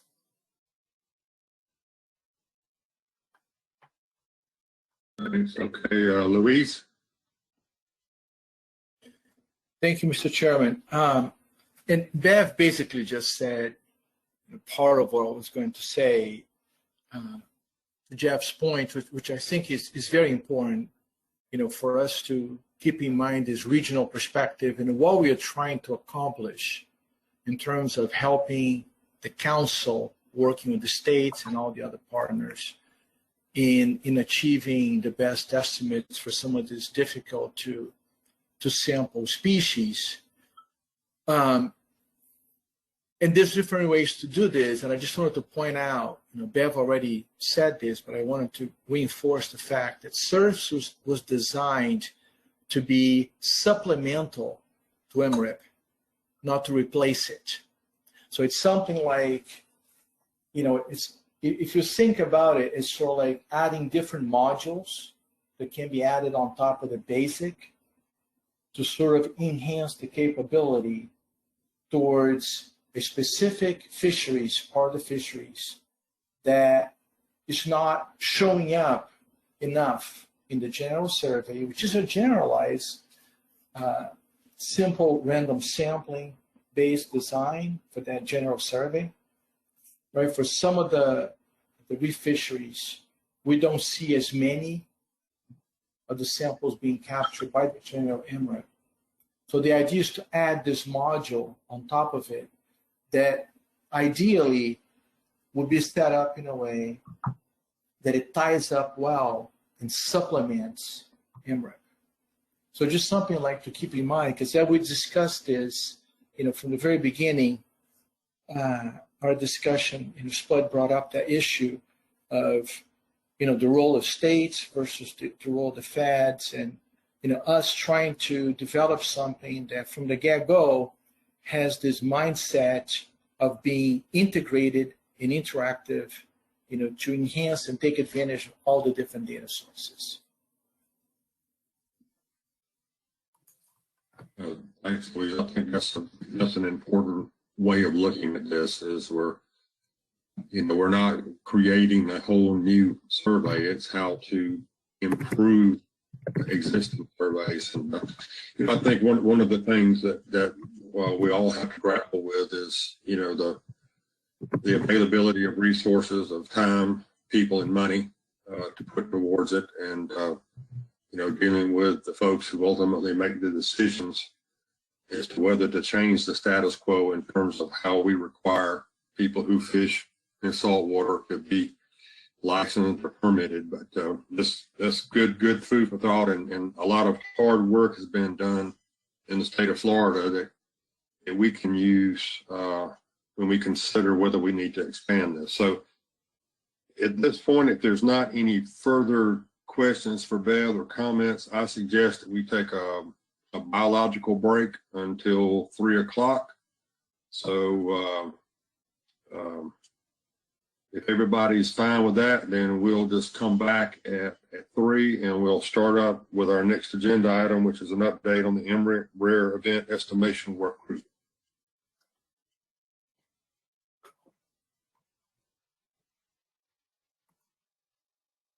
Okay, we don't see any more hands. So thank you, Mr. Chair. And we'll come back at 3. And Richard, you'll be up. We'll be ready for you then.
Well, we're getting up close to 3 o'clock, and Dee Lupton, I see you're on there. I will unmute you if you'd like.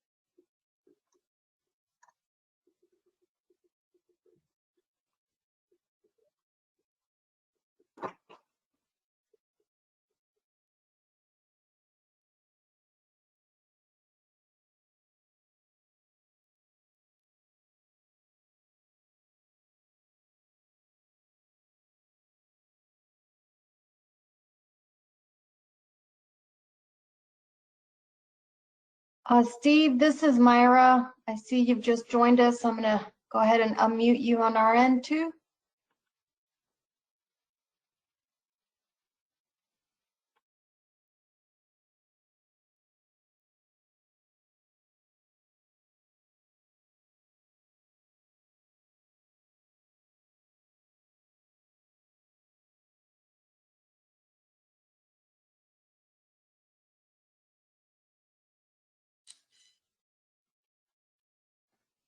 Okay, I've got 3 p.m. So hopefully everybody's back and they're ready to go. We've got Richard's presentation queued up. As pretty much everybody on this call knows that a lot of the species in the snapper grouper complex that are encountered in Emirate are sort of fit in the rare event category, especially as you move from the Florida-Georgia border northward. So this is a very important aspect of our discussions, and we appreciate Richard being available to give us an update on the work group. So with that, if we're ready to go, Richard, I'll turn it over to you. Well, thank you. Do I just ask for the slide to be forwarded? Is that how it works? Yeah, that's how it works. You just say the word and I'll move you along through it. All right. Well, I'll just provide a little bit of background here. And I noticed Michelle Duval is on the call as well. So I would say, going back to 2015, I think Michelle, as the chair of the council, wrote a letter to NOAA, basically requesting some attention to rare event species, we'll call them. So since then, we established a working group made up of NOAA representatives from the different regions. So the Southeast Regional Office and Science Center, also the GARFO, or the Greater Atlantic Region, and the Pacific Coast as well. So they're represented, a fair diversity of fisheries with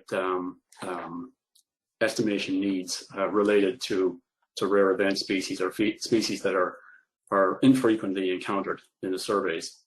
So just going beyond Emirate itself, or the APIS, the Access Point Angler Intercept Survey. So next slide.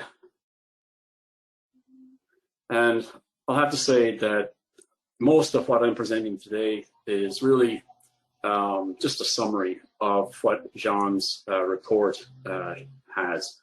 So I'll basically point people to the report that's included with the meeting materials, because it contains a lot more information, obviously, than I can present here.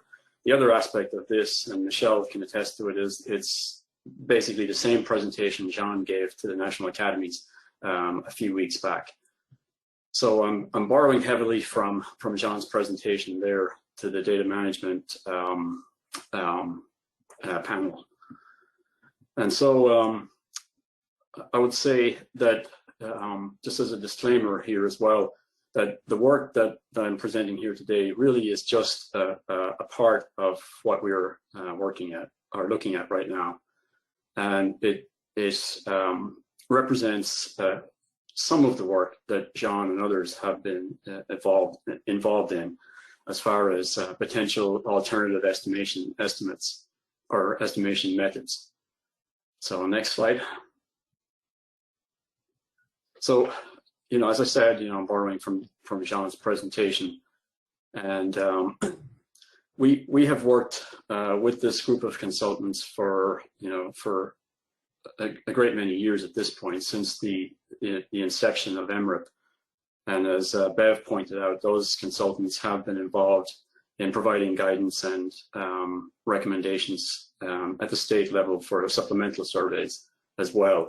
So Bev is familiar with the work of Jean, Opsimer, Mike Brick, Jay Bright, and others that have worked with us over the years and have developed, I would say, a pretty good knowledge of the survey methods, the limitations of them, and the strengths and weaknesses of them. So their background, all of the consultants really that are working with Emirate have a background in survey statistics and methods, and they come from both academic backgrounds as well as pretty well-known research, survey sampling and research firms. So with that in mind, I pointed to the long history that they've had with the Emirate program in designing and then also in the transition to the new methods that we have in place. So they have a good understanding of the challenges that are facing recreational data collection. So next slide. So rare event species, it's very difficult to definitively come up with a good definition of what a rare event species is. There are really different grades or flavors depending on whether they're migratory or depending on whether they're fairly limited in distribution. So there are different factors that play into whether a species is rare or not. And the fact of the matter is that the APIS and Emirate in general is a general survey. So it has a large number of estimation domains. It estimates for species by wave, state, mode fished, type of catch, area fished, etc. And so all of these different levels of estimation do challenge the available sample that we have at our disposal to collect information on the fisheries. So the estimates serve, various functions in setting annual catch limits, in use in modeling fishery stocks and so on, and then also in the monitoring aspect of it as well. And for some species, as I mentioned, sample sizes are really too small to lead to usable estimates. And a large increase in sampling effort would be needed to improve those estimates. And in some cases, I think that the effectiveness of an increase in sample size would vary also by species, depending on how variable they are in their catch distribution. So really what we're talking about here for rare event species is a small area estimation problem, or a small area or small domain estimation problem. And that's the approach that we took to trying to address this challenge, to develop some practical methods that could be broadly applied to what we call rare event species. The idea of developing a custom estimation method depending on the species presents some obstacles in terms of just its feasibility and its practicality as well. So next slide. So this is just some of the notation here. And the take-home message here is that at the annual level, we have two components that feed into Emirate estimates. We have an effort component here that's designated with the N hat. And then you've got a catch component, catch per unit effort, basically, or catch per trip. And that's the Y bar there in the first equation. So basically, we come up with an estimate of catch that combines those two components, and you end up with your estimate. So we looked at different ways to come up with a different estimator that would take advantage of the data that we have currently available to us, and not rely on other methods to augment sample, we'll say, for now. So if you look at the second equation there, basically all we're doing is replacing that white bar in the first equation with a linear combination or a multi-year average. So you'll see that there's you instead of having 1 year of data, you end up having multiple years of data for individual species. So what Jean and others did is they took Emirate data from 2004 through 2018, and they looked at a suite of 21 species. And these species varied in terms of their rareness, we'll say. And they were provided by the regional science centers as just a test suite of species, basically, that we could look at. Next slide. So just to summarize what's in Jean's paper, and again, I'm referring you to that report. We had 7 basic estimators of 2 different types, we'll call them. And basically what we have are what you would call a moving average, and then the second type is a time series predictor type of a method. So a time series depends on previous years plus the target year, and then moving average includes the target year, but also includes years ahead of the target year. So obviously that methodology has limited application in terms of in-season management, or would involve different approaches to make it usable, but would certainly have some application in terms of improving the historical time series. So we looked at basically these 2 approaches, time series versus moving average, for 3 versus 5 years. And you'll note that for the moving average, for 5 years, we parsed that out into 4 different types, basically. We had the first type, all of the years were equally weighted. So you had, regardless of the proximity of the year to the target year, they were all equally weighted. But in the 3 different versions that are listed at the bottom of this table, MA51 through 3, you can see that the weighting obviously is favored towards the target year, but as you go away from the target year, the weighting or the reliance on those less proximate years has a lower weighting, so that they're less influential on the estimation process.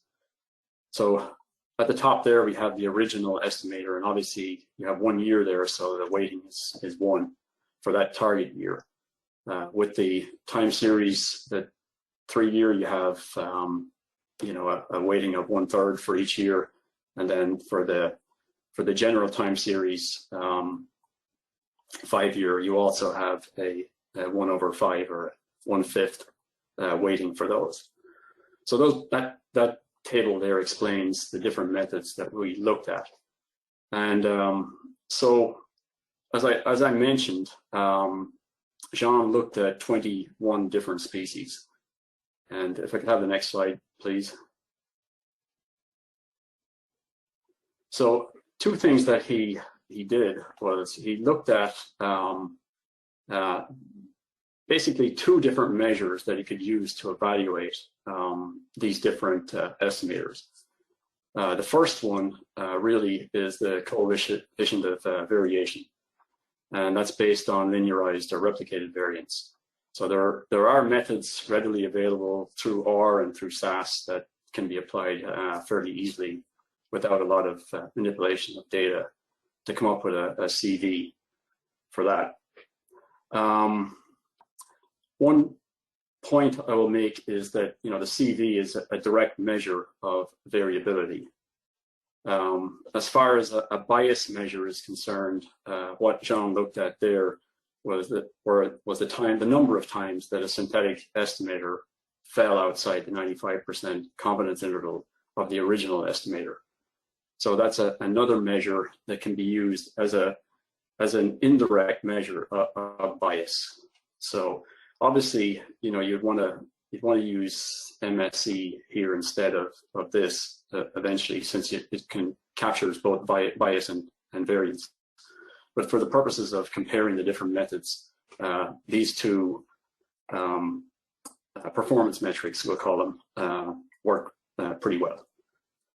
So the other thing to point out here is that the synthetic estimators, because of their nature, are no longer unbiased. The Emirate estimates are approximately unbiased. Obviously, that's affected by sample size, and in the case of rare event species, those can be highly variable. So both measures that we talked about, the CV and the CI fraction, or the confidence interval fraction, are very imprecise for rare event species. When you look at the original estimator that Emirate uses. So the idea is that instead of looking at this on a species by species basis and going through each species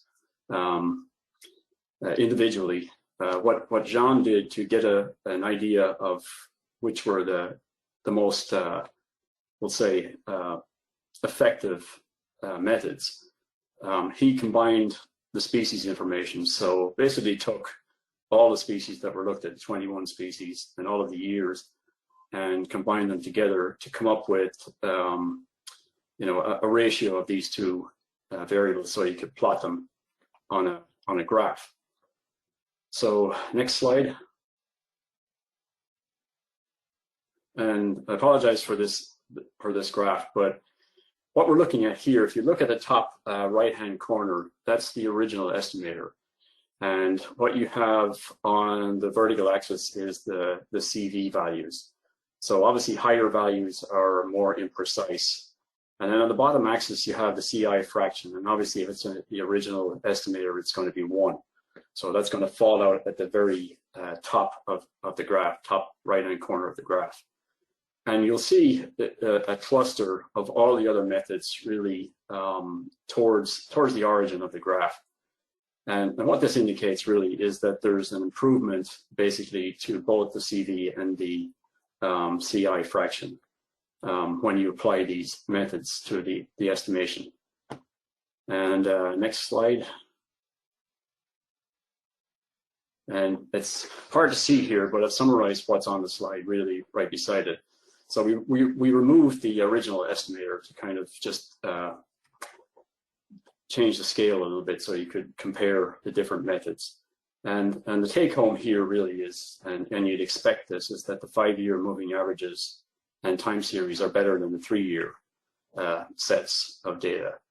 But in general, the two that are at the bottom left-hand corner near the origin of the graph, those are the time series for 5 years and the moving average for 5 years, the unweighted ones. And they seem to give the best approach in terms of improving the estimation. So next slide. So what this really presents, and I wouldn't present this as an answer to improving the estimation methods. It gives you a sense of what can be done with available data to improve the estimation. There are some downsides to that, and one is that you're no longer dealing with an unbiased application here. You're dealing with something that has some bias associated with that.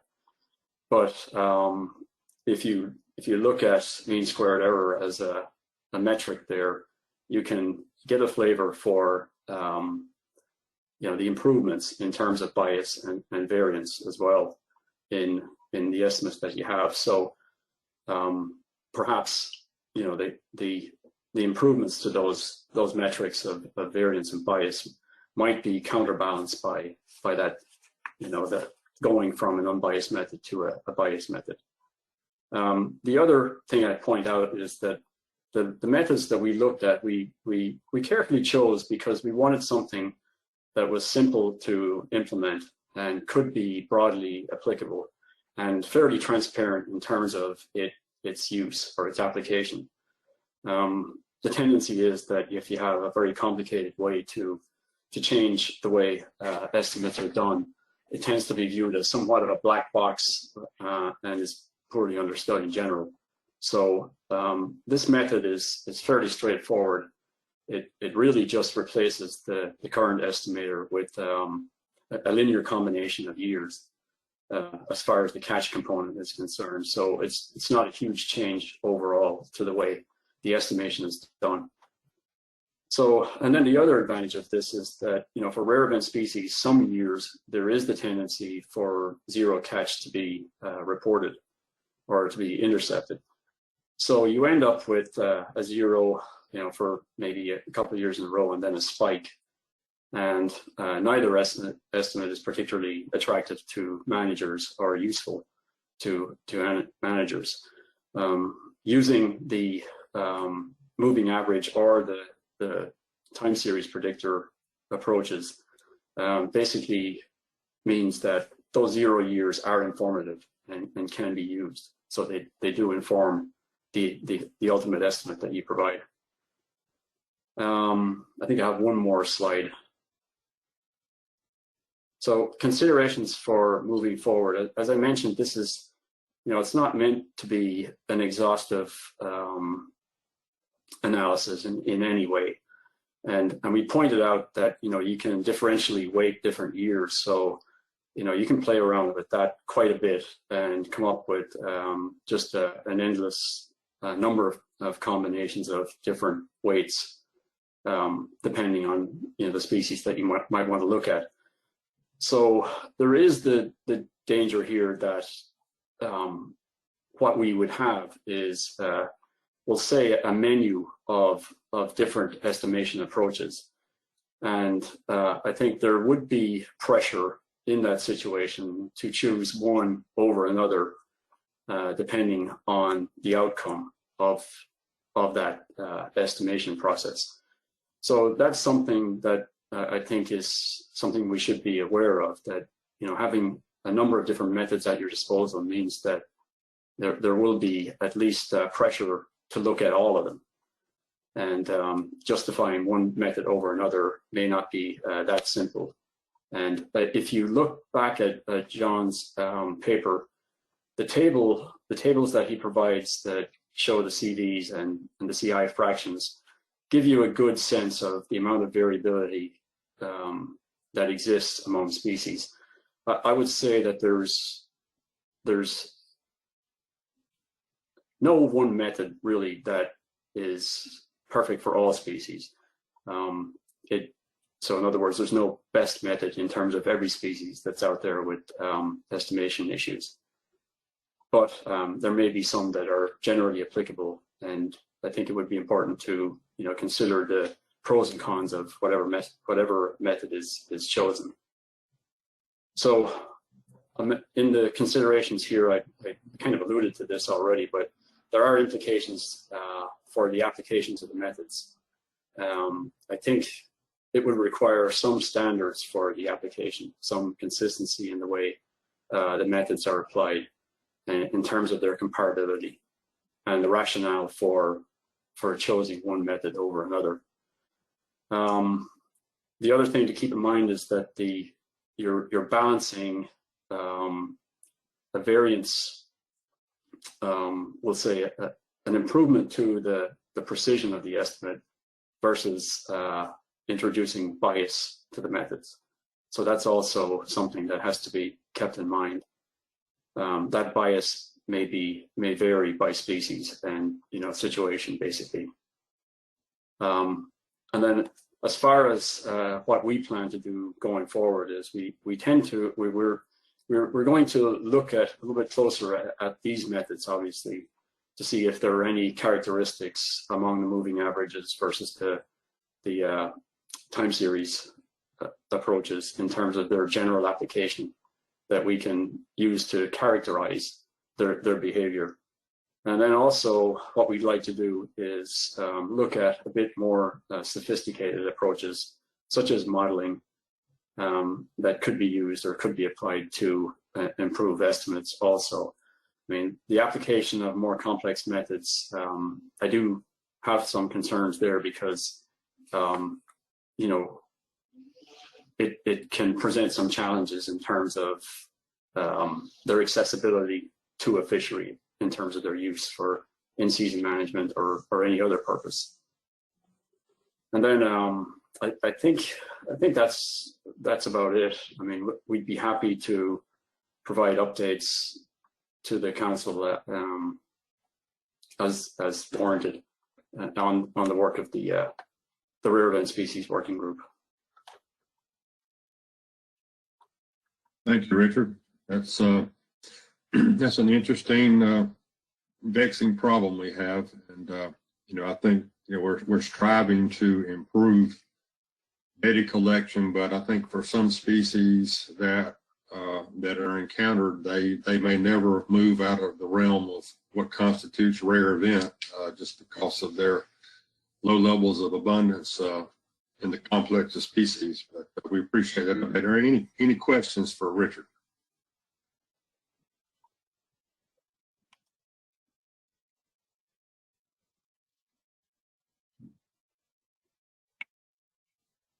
All right, go ahead, Jeff. Thank you, Spud, and thank you, Richard, for the presentation. The blending across years made a lot of sense to me in the idea of annual estimates. And then I was just a little bit,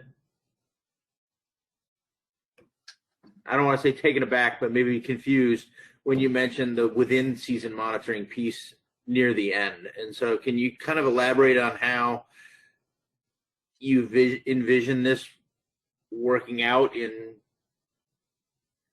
the availability of the future estimates?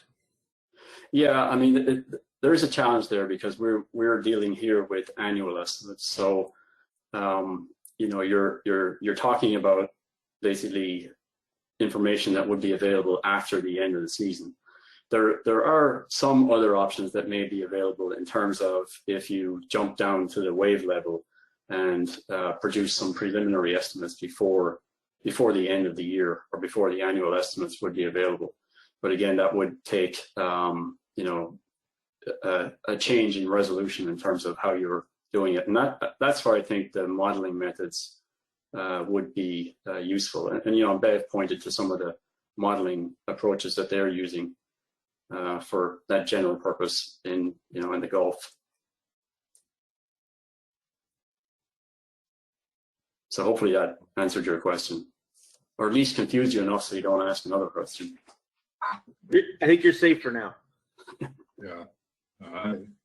Okay, Luis, you're next. Thank you, Mr. Chairman.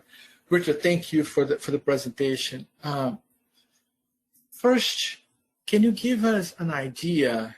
You know, you mentioned in the very beginning that this was, you know, in the testing, you know, evaluation assessment stage, but there is a rare event species working group in place, right? Can you give us an idea how far away you are from implementation of these approaches? Well, you know, implementation is, I guess, is in the eye of the beholder. From the science and technology perspective, I mean, we have official estimates that are available, and you know, and those have limitations, and we try to point those out to users of the data. These would be made available, and this is just me, you know, presenting my thoughts on it. I don't think any decisions have been made one way or the other, but these would be made available as something that could aid in the stock assessment process or in a management scenario. The important thing for us is that, you know, we don't confuse the matter too much by having, you know, 10 different estimates of a particular species, depending on the method used, available on the Emirate website. So I think it's safe to say we wouldn't plan to publish this methodology on the Emirate site because it's more of a tool than it is, you know, a NOAA official estimate. But you know, the idea would be to make it available for use by data users. Right, and that makes sense, Richard. Thank you. But meaning, if the South Atlantic Council were to see the advantage of using these estimates, when would they be available? I mean, is this at a point where it's plug and play? Is it ready for implementation, or is it still in development? No, I think the methodology is fairly straightforward and is plug and play. I mean, I pointed out that there are two. The application that we use for the estimation process here, linear, it is available, readily available through SAS and OR. So it is sort of a plug and play version. So it would be, and certainly, we do provide already some tools for, looking at different domain level estimates on our website or through our website. So this I would see as being, other tools that could be made available, through a similar place. Right. Thank you. And Mr. Chairman, if I may just have another question, quick question. Yes, sir. Go right ahead. Richard, also, have you considered some comparison of this approach for species that are handled through a specialized survey? So here, this working group has been discussing the development of a specialized survey, whatever that specialized survey may turn out to be. They'll be focusing on that stratum, that domain that he wants to develop better, improved estimates for. But you have something like the large pelagic survey, right? It's generating estimates. Have you considered the possibility of, using this methodology with those data, so we could actually compare, the quality of the estimates that come out of the different methods? Well, LPS right now is going through a redesign phase. So they have a pilot study that's ongoing. And I think that what they're looking at for LPS right now is a way to align the methods better with what we have in place for Emirate in terms of the weighting of samples and the draw selection, things like that. So there is a process that's ongoing yet. I would hesitate to use this methodology to compare what we have currently in the LPS, but certainly, there are plenty of candidate species there that could be looked at, and and those are questions that this work group can help us sort of address in terms of where we want to go with the rare event species working group. So I'm grateful for the input there on that.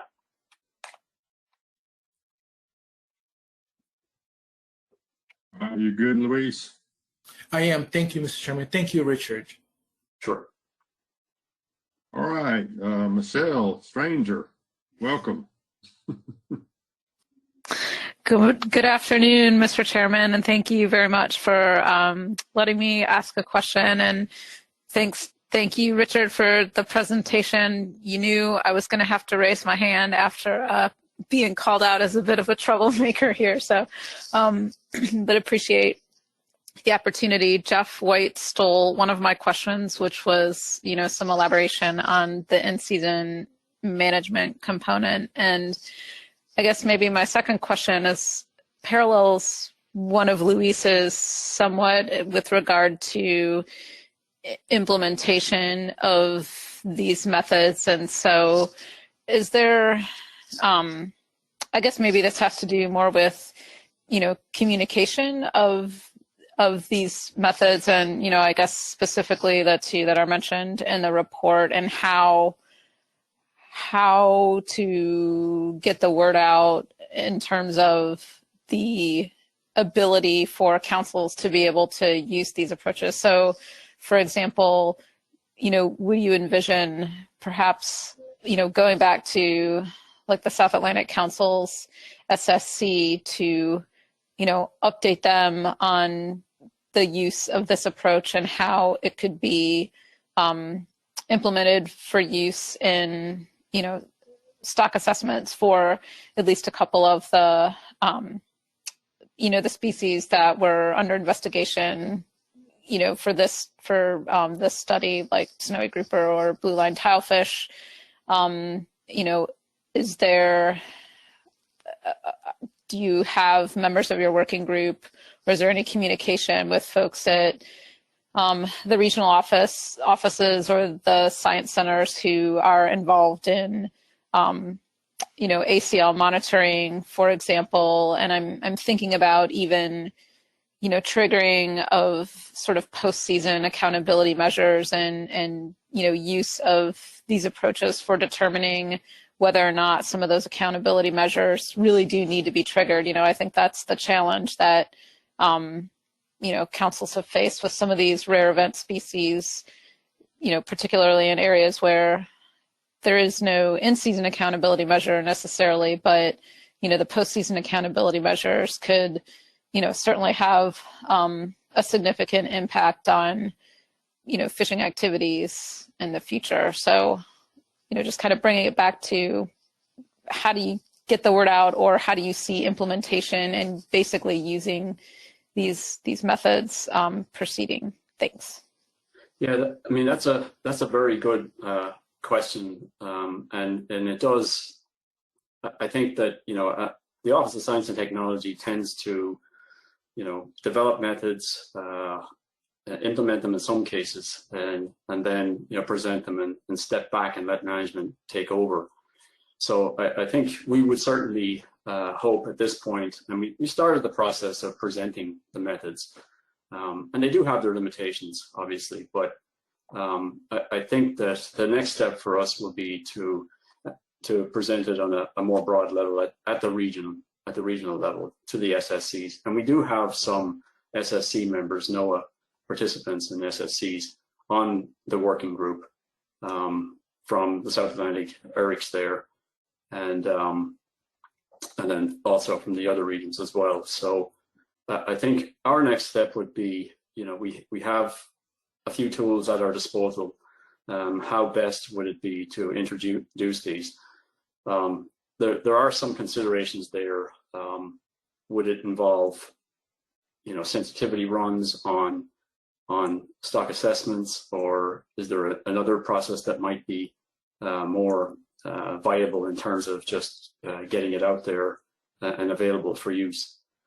So I think my next step anyway is to go to our office director and get his input on our new office director, Evan Howell, get his input on how best to present these, because we recognize that there's still quite a bit of work to be done, and there may be better methods that are available through modeling.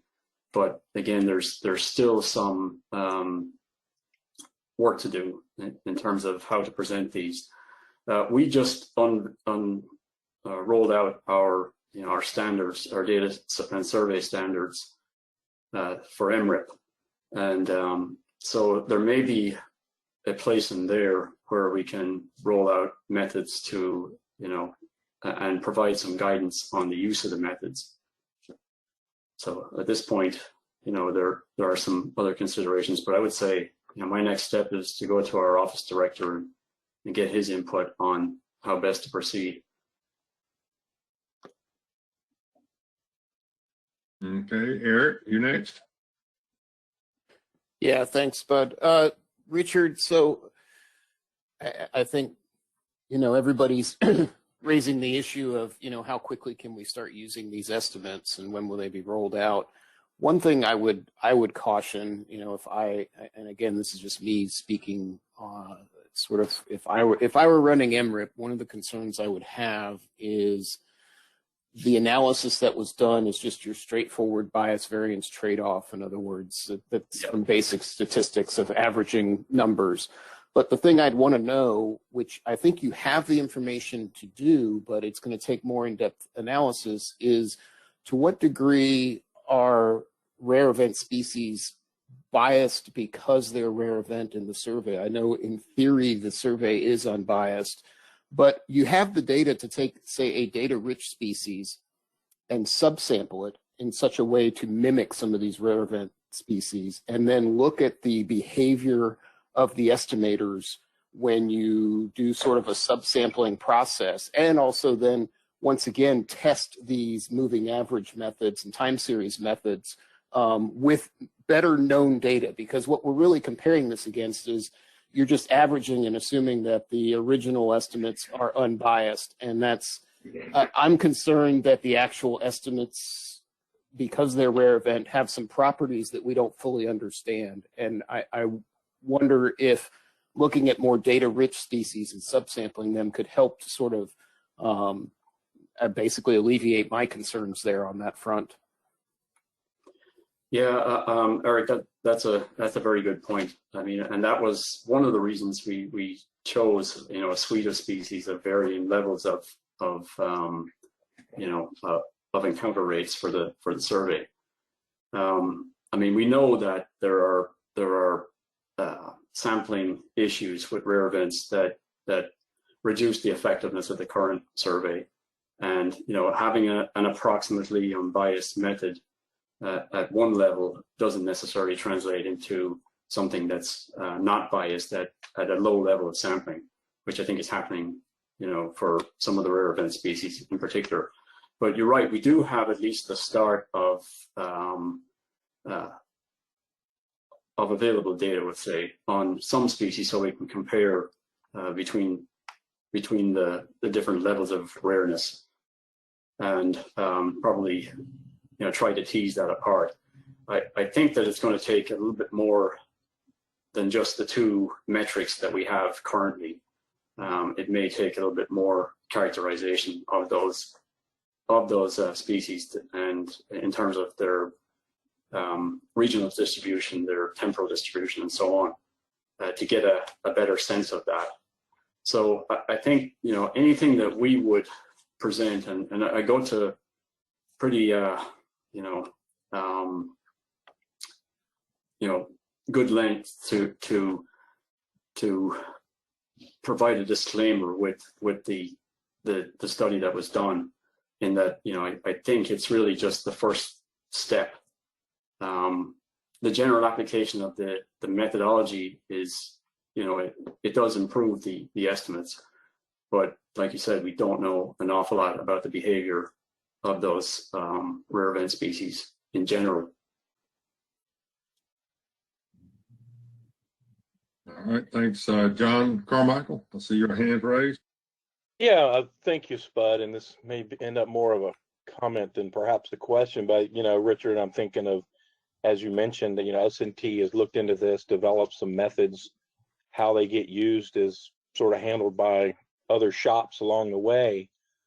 But as has been mentioned a couple of times, the council got here due to concerns about dealing with accountability measures for these species with very uncertain estimates, and trying to make sure they respond appropriately.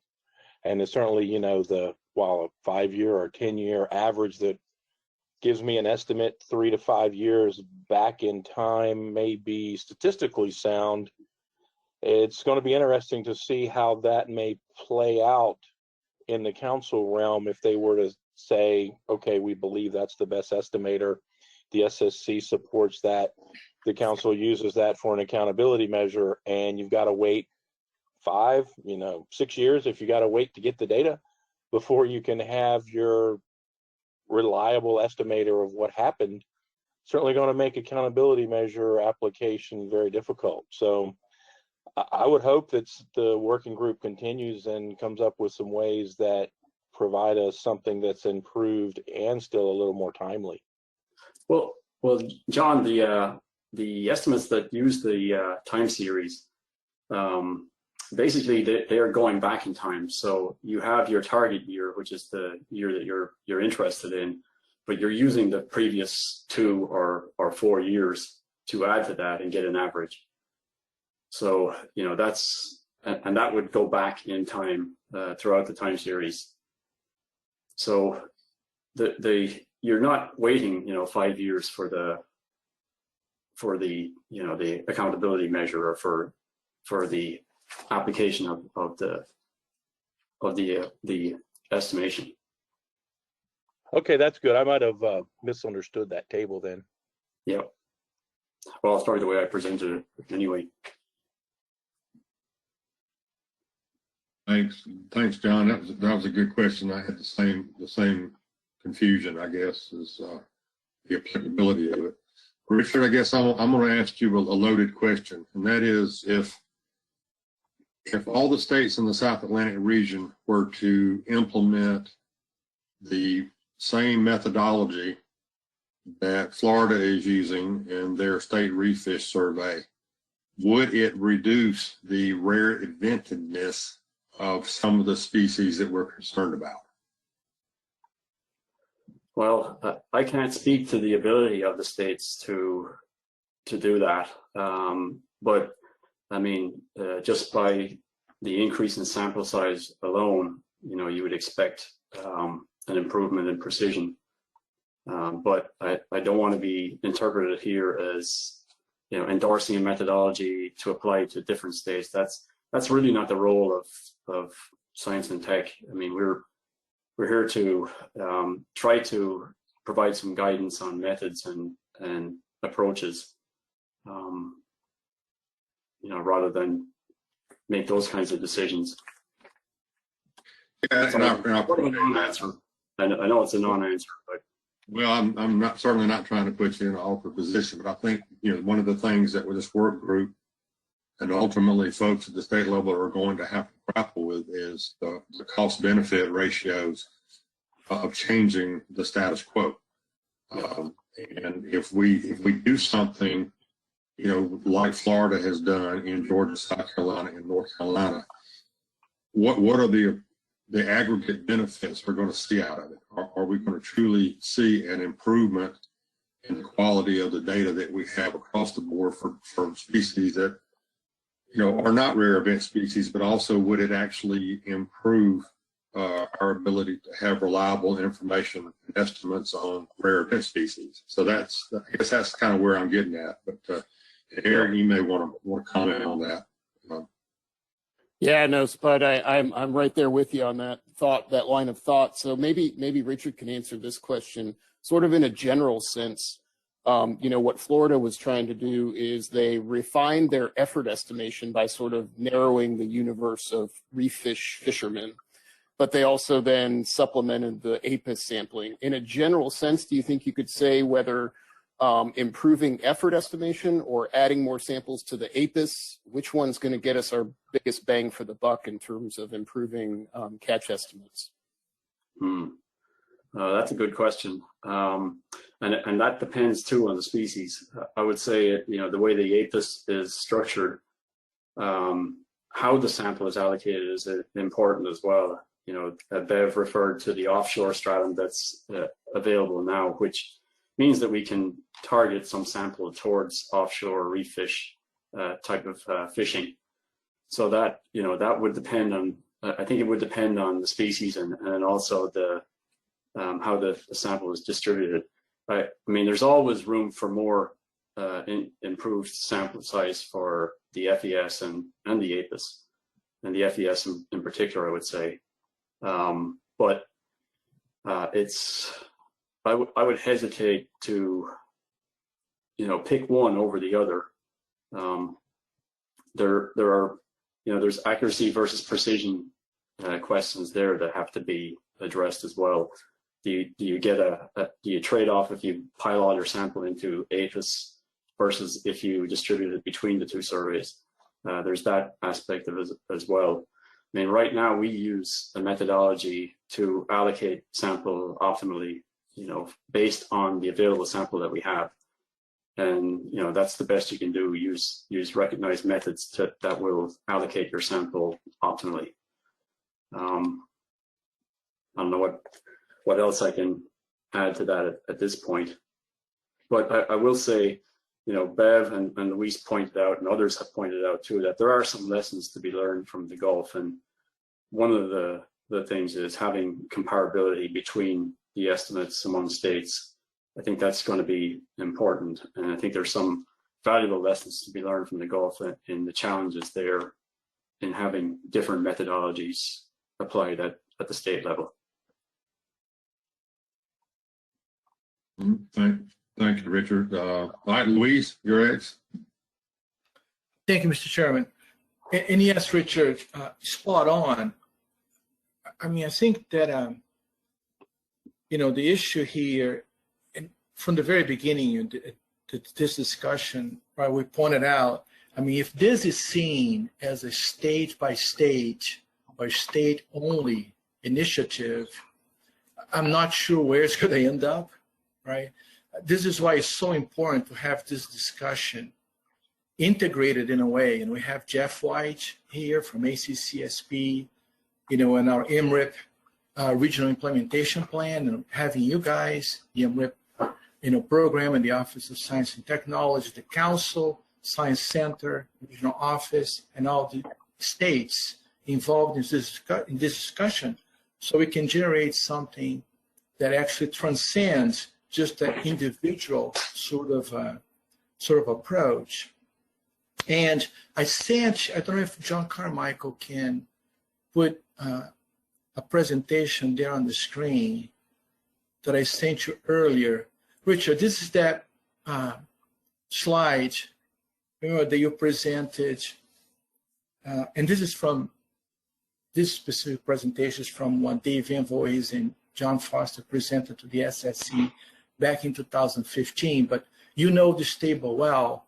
You know, some of the things that I was asking was, you know, really relative to this table. There's different ways to skin this cat, so to speak, right? And to handle this problem of, you know, a specific domain that we are trying to increase accuracy and precision for, because we don't feel that right now, you know, the general survey is addressing it properly. And the Emirate program has been looking into different approaches there. I think what we were trying to get, you know, from you is some general idea on whether that fourth row there, which is what we have been discussing, is design a specialized program, right? They will be focused on that stratum of the reef fish component, how that compares in terms of gains relative to some of the other approaches that could be applied. So if I'm reading this correctly, you're asking about basically the feasibility of implementing these various different components, and then the return, we'll say, on the investment, as in terms of you know, the timeliness of it. I would say, you know, that we are working with Jeff and with the Atlantic states on, you know, we have increased funding for the APIS component, and, you know, we're working with Jeff on how to distribute that sample best to meet the needs of the region, and that varies by state. It may be that, you know, one state is in need of sampling in waves that we currently don't sample there, or it may mean that, you know, those specific strata that you're talking about could do with sample augmentation. So I think we'll have a better sense of that after we've had a year under our belt, how well it's working. But you know, that is something that can be implemented fairly quickly, but there is a considerable cost to it. The optimizing the existing sample location or allocation is something that we have methods in place. There, as you know, limitation points out, there is a precision trade-off among some species. So you may get a gain for one species and a loss for another. So there are some issues there, but I would say that's a relatively short time to implement in terms of how to do that. I wouldn't consider it, you know, moderate to long. And then modifying the existing survey design. I do have concerns about that because there are precision trade-offs as mentioned here, but also there are concerns that if you modify the existing survey too much, then you're looking at another calibration perhaps, or another certification of the methods to get it approved. And so you do run the risk of having let's say a gap in the time series where it switches from one methodology to another. Designing specialized programs, I think that's something that can be run side by side. The downside to that is you're going to have at least two estimates available, and there's always going to be the question of which one is more accurate than the other. And the fact of the matter is that no matter what survey you have, there are bias considerations and accuracy considerations there that have to be accounted for in any kind of comparisons. So, and then custom estimation is something we did fairly quickly, I would say, although it took us a while after Michelle's letter to get it done. But I think that was more a prioritization than anything else. We had a lot of certification priorities in the Gulf and elsewhere that stretch the bandwidth of our consultant expertise and their availability. So I don't know if that addresses your question, but hopefully provides some kind of a sense of the bang for the buck with each of these approaches. Right, it did. Richard, thank you. All right, Mel, you're up. Thanks.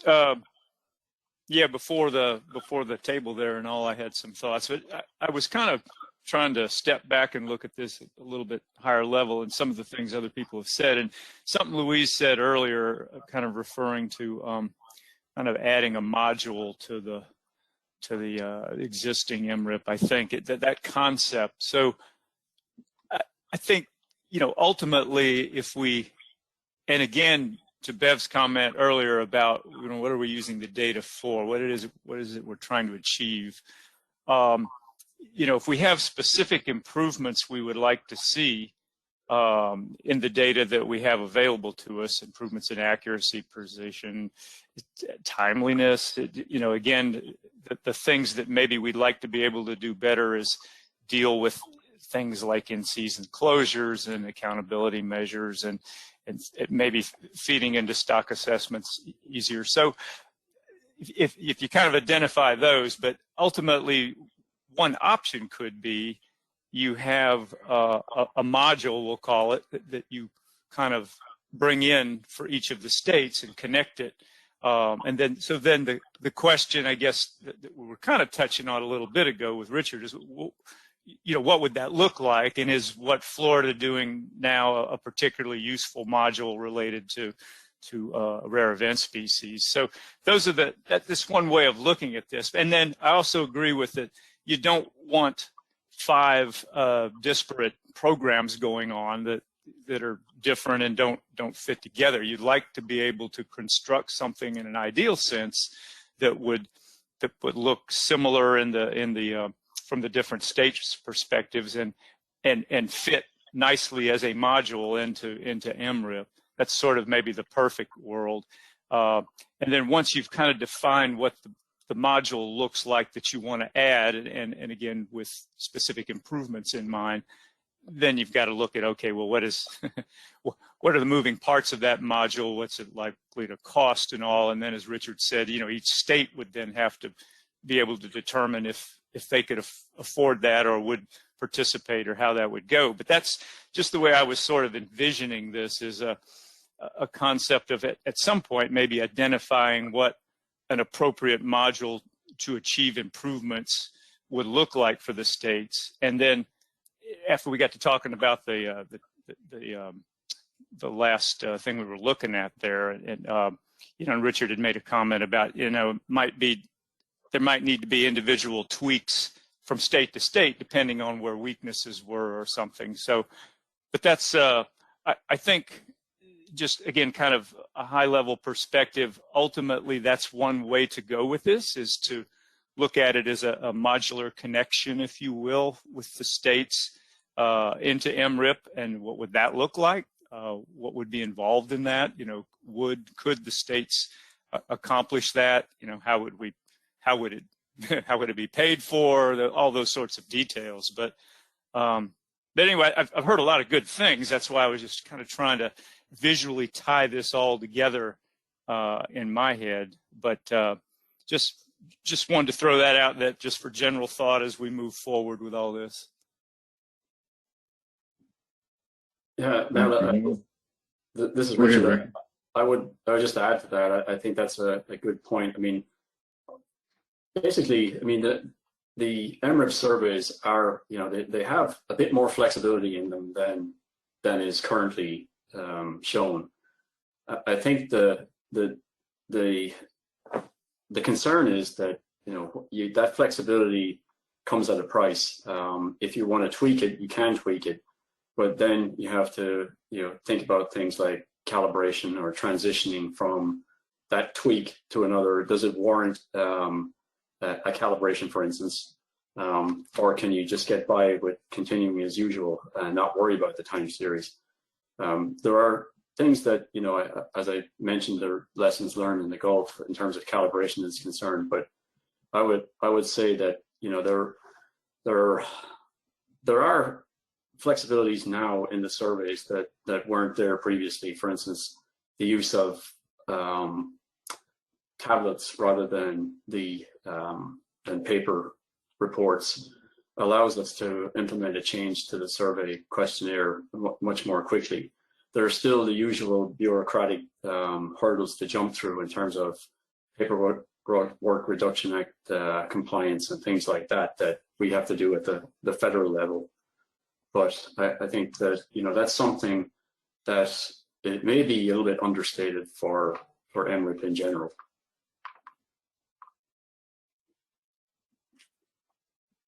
Okay, Jeff, you're up.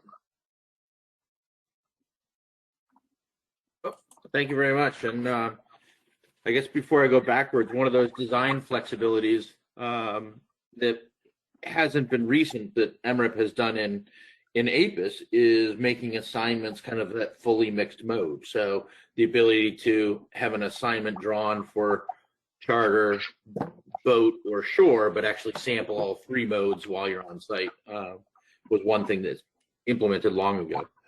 But I was back on the kind of sample size thing, and I think Eric and Richard have already kind of covered it on both the ability to raise sample size in APIS during 2021, because MRIP already came up with the funds and the allocation for that, and the focus on the state federal collaboration. So the money's in place already. The allocation ideas for the South Atlantic states are about a 40% increase in assignments per state: North Carolina, South Carolina, and Georgia. Because Florida is funded through the Gulf, I don't know what their changes will be for this year. But that distribution is really by month and mode. It's really the northern states that have an issue with filling more months of the year. A lot of the southern states are bumping up the boat sampling type assignments throughout the year. A little bit more at the beginning and the end, but all throughout the year, in hopes that getting people out there more will hit the good weather days and the good catch days and reduce PSE a bit there. So that's really just kind of a highlight on how we're actively working on the increase of sample size and how to optimize the samples. No real question in that. Yeah, and Jeff brings up a good point too. I mean, each of the regions completed an MRIP, we'll call it regional implementation plan. So where their priorities were listed for data collection priorities, that is, were listed in order of preference, basically. And so, you know, the hope is that those plans reflect what the needs are regionally. Now, obviously, on the Atlantic coast, you have a number of different regions that play into that. So there's a little bit of dilution that goes on there in terms of the numbers of priorities that are presented and their implementation. But that was the top priority in both the Gulf and on the Atlantic side, to return to base level sampling or to increase sampling and precision in general. And right now, that's something that we're working on with Jeff and Greg Bray in the Gulf and others on the West Coast to come up with metrics that would help us evaluate how effective that those sample size increases are.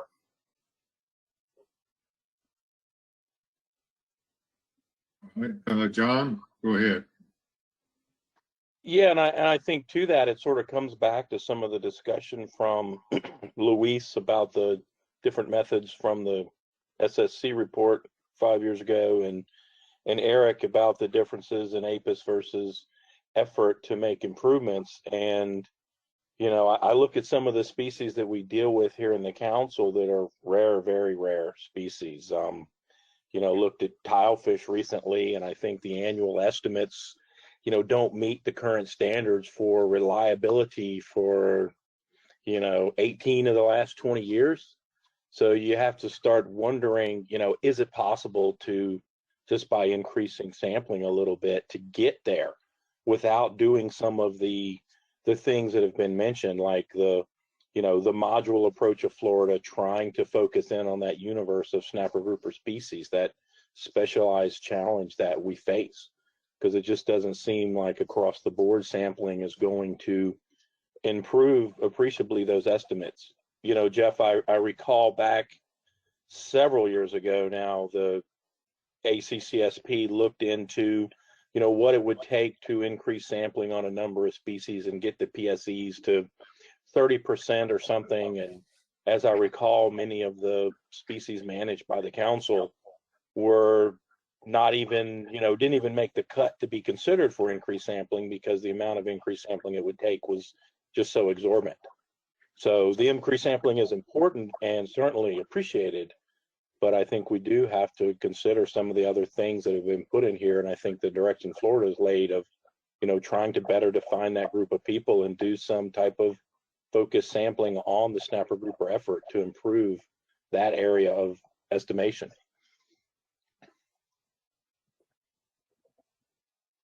All right, thank you, John. Last call for any questions for Richard. Richard, thank you. You've been a trooper. It's a tough spot to be in, and thanks, Coach. We've had some very informative presentations. We've had some great discussion and questions. I think it's been very helpful. Our allotted time is winding down. We've got about 23 minutes left in our allocated time here. So I want to move us to our next agenda item, which is requests for our next meeting. A lot of thought-provoking discussion, but I want to open it up to the work group, as to what's the next thing or things that we need to learn more about, or to have a facilitated discussion about, to help us move forward towards our goal. And it's a lot going on here. This is a complicated subject matter. In a perfect world, we could find one shoe that fits all, and we could move forward with it. Is that realistic? Is it not? So I'll open that up for discussion. I see Jessica. Go ahead. Thank you, Spud. I don't know if this is appropriate for the next meeting or the following meeting, but when we talked about this earlier this afternoon, I threw out snapper grouper species, but maybe we should test that, and then maybe we should talk about which particular snapper grouper species would be most appropriate, or that we want to get the feedback from. I think we should talk about what the ultimate end goal is, like Beverly mentioned, and then if these are going to be done through the states, or if this permit type system, state Refish survey type system, is going to be done through the states, what are the barriers that each state has to implementing something like that? Okay. All right. I'm taking some notes, and I'm sure John and Myra are as well. So, okay, Louise.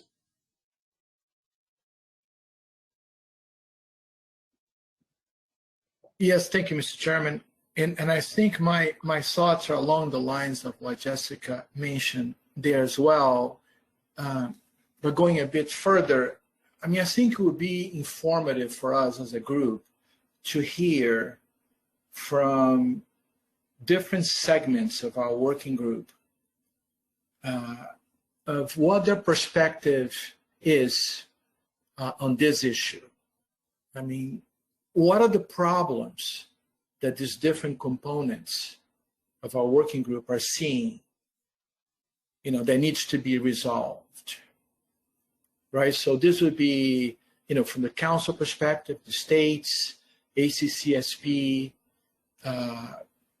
all the components, NIMFs, right? And even Emirate, to kind of hear what would be their thoughts in terms of what would be the best approach, at least to start that discussion on how to address these problems that we have been discussing as a group. All right, thank you. All right, Mel, you're next. Thanks. Yeah, I was going to just agree with Jessica because we talked about this before in terms of taking a first step in moving towards developing something. I mean, you could do it sort of on a initial level of considering certain species. And I think from all the discussions that we've had at the council level over the past at least 8 years since I've been involved, it seems we kind of circle back to snapper grouper species, whether it's the rare event stuff that tend to land in that bucket. So it might be a good place to start, realizing that at some point, if that works, you could expand it into other, across the full suite if you needed to or wanted to.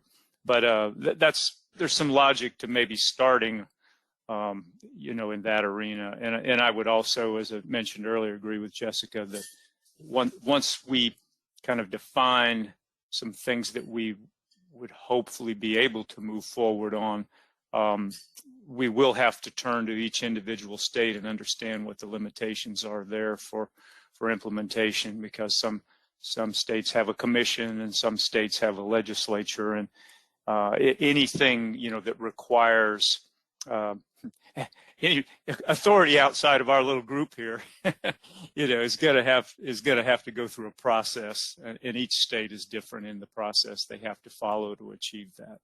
So that is worth noting. All right, thank you. All right, Eric.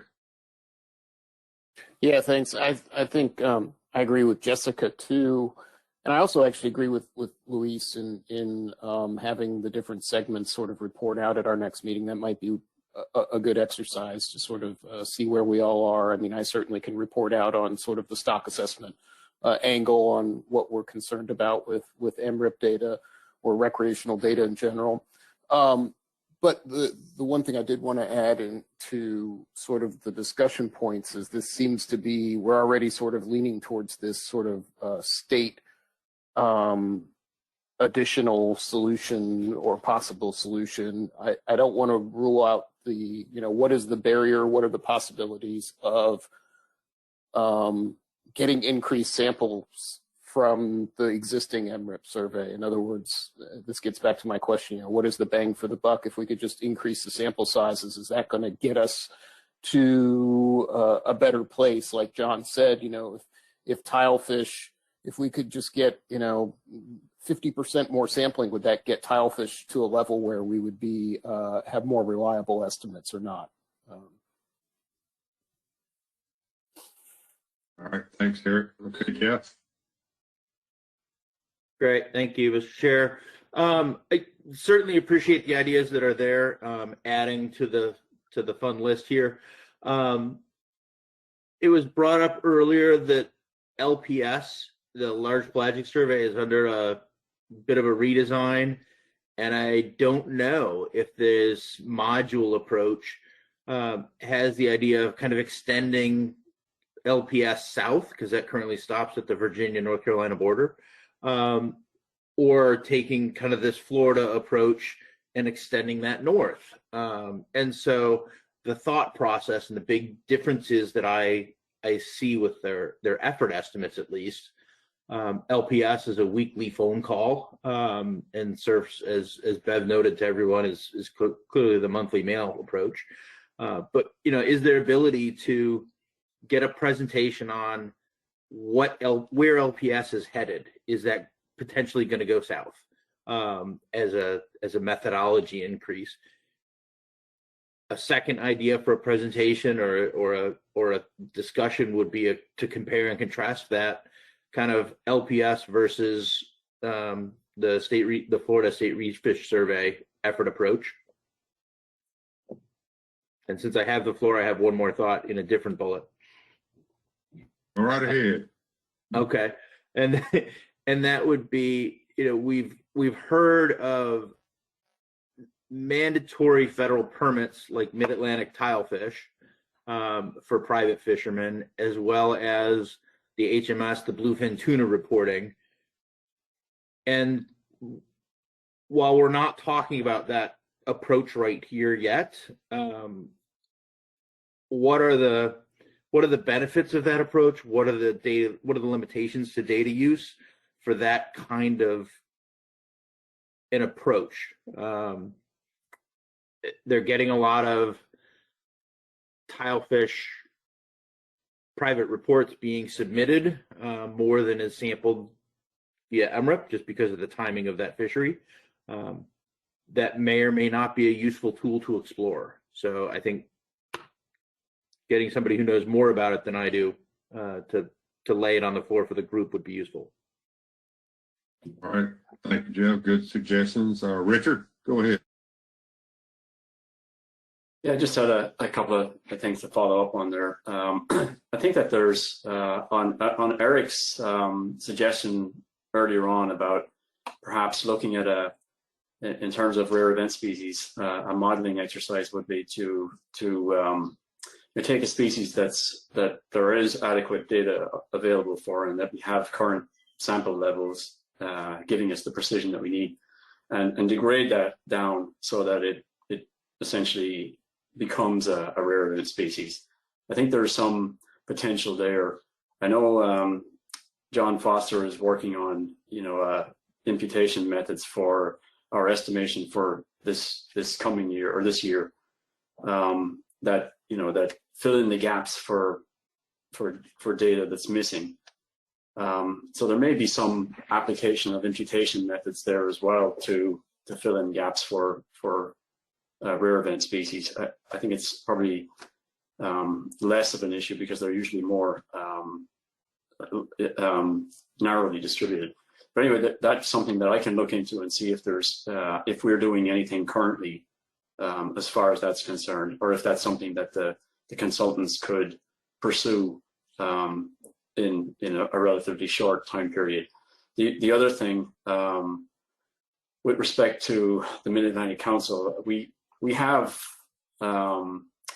funded some pilot studies, including in Florida and elsewhere, that look at angler reporting, non-probability sampling, and some of the limitations of that in terms of the applicability of the data that you get. So that's something that I could certainly look into, us providing some input on the results of those studies. All right. Thank you, Richard. We're developing a pretty robust list here, which is good. It's good to have the input, and just sort of, I think what we're faced here is a defining what, and the what being what can actually produce appreciable benefit in terms of more accurate and precise and timely estimates for whatever identified snapper grouper species we have. And then we get in, if we can reach agreement on the what or the what, I guess there would be multiple what, and then there become the challenge of the how to do it. And whether you know, is it realistic to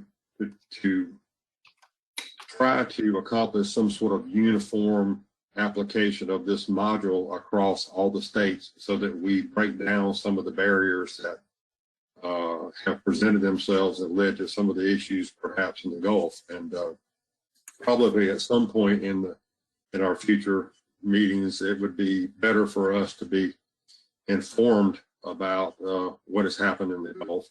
And Bev sort of alluded to it. I mean, there's a disparity between the Gulf Reef Fish Survey estimates and the Emirate estimates based on the FES recalibration. So there's, I think, you know, folks have referred to it as lessons learned, and I think at some point it would be beneficial for this group to know more about those lessons. So any other comments, suggestions for future topics of discussion for our work group? Go ahead, Eric. Yeah, I was just going to say, I think you're spot on, Spud. I think we got to get the what first, and then we can discuss the how. And I think we could probably even take these bullets we've listed out and sort of categorize them into the what and the how. And we definitely need to address the what first, I think, before we can really get to the how. Yeah, that's oftentimes the what is as difficult as the how.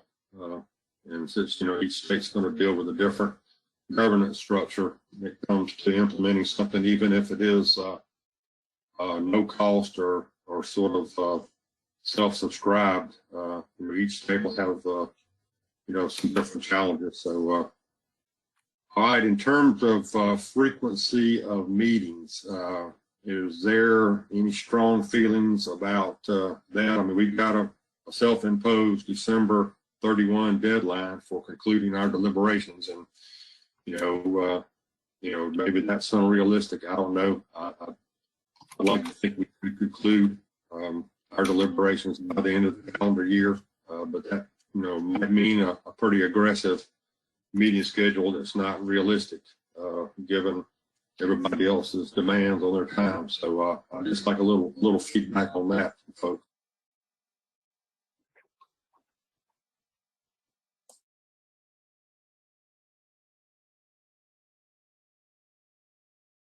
All right, go ahead, Jessica. Thanks, Spud. I liked this half-day format. I think that worked well. I'm thinking maybe April or May, so not the same month as one of the council meetings, but I don't know when all the AP meetings are scheduled, so maybe it's a doodle poll after talking to staff about when would be best. Okay, we'll just try to stick with this half day, and then just work around all the other commitments, but maybe try to stay on a bi-monthly, at least a bi-monthly schedule.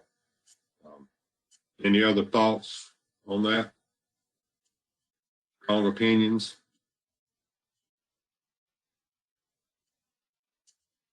Luis? No, Spuddy, not any different opinions there. Just to reinforce that I actually like this recommendation here, the way it shows up, and that we stay on a bi-monthly schedule, right? Because if we don't stay on top of this, we're not going to have really any significant results by the end of the year. So yeah, I like what's there. Okay, all right, that sounds good. All right, it's 4:22. Any last comments? I want to thank our presenters. Great job. These are issues very important to us. We've been grappling with them for a long time. They're not easily solved, but they're fundamental to everything we do. I mean, our regulated community looks at this data and scratches its head oftentimes, and we look at it and scratch our heads, and you know, we have a responsibility to do better whenever we can. It's not easy. We've got lots of other folks pulling on us for different things. So Mel, I'll call him.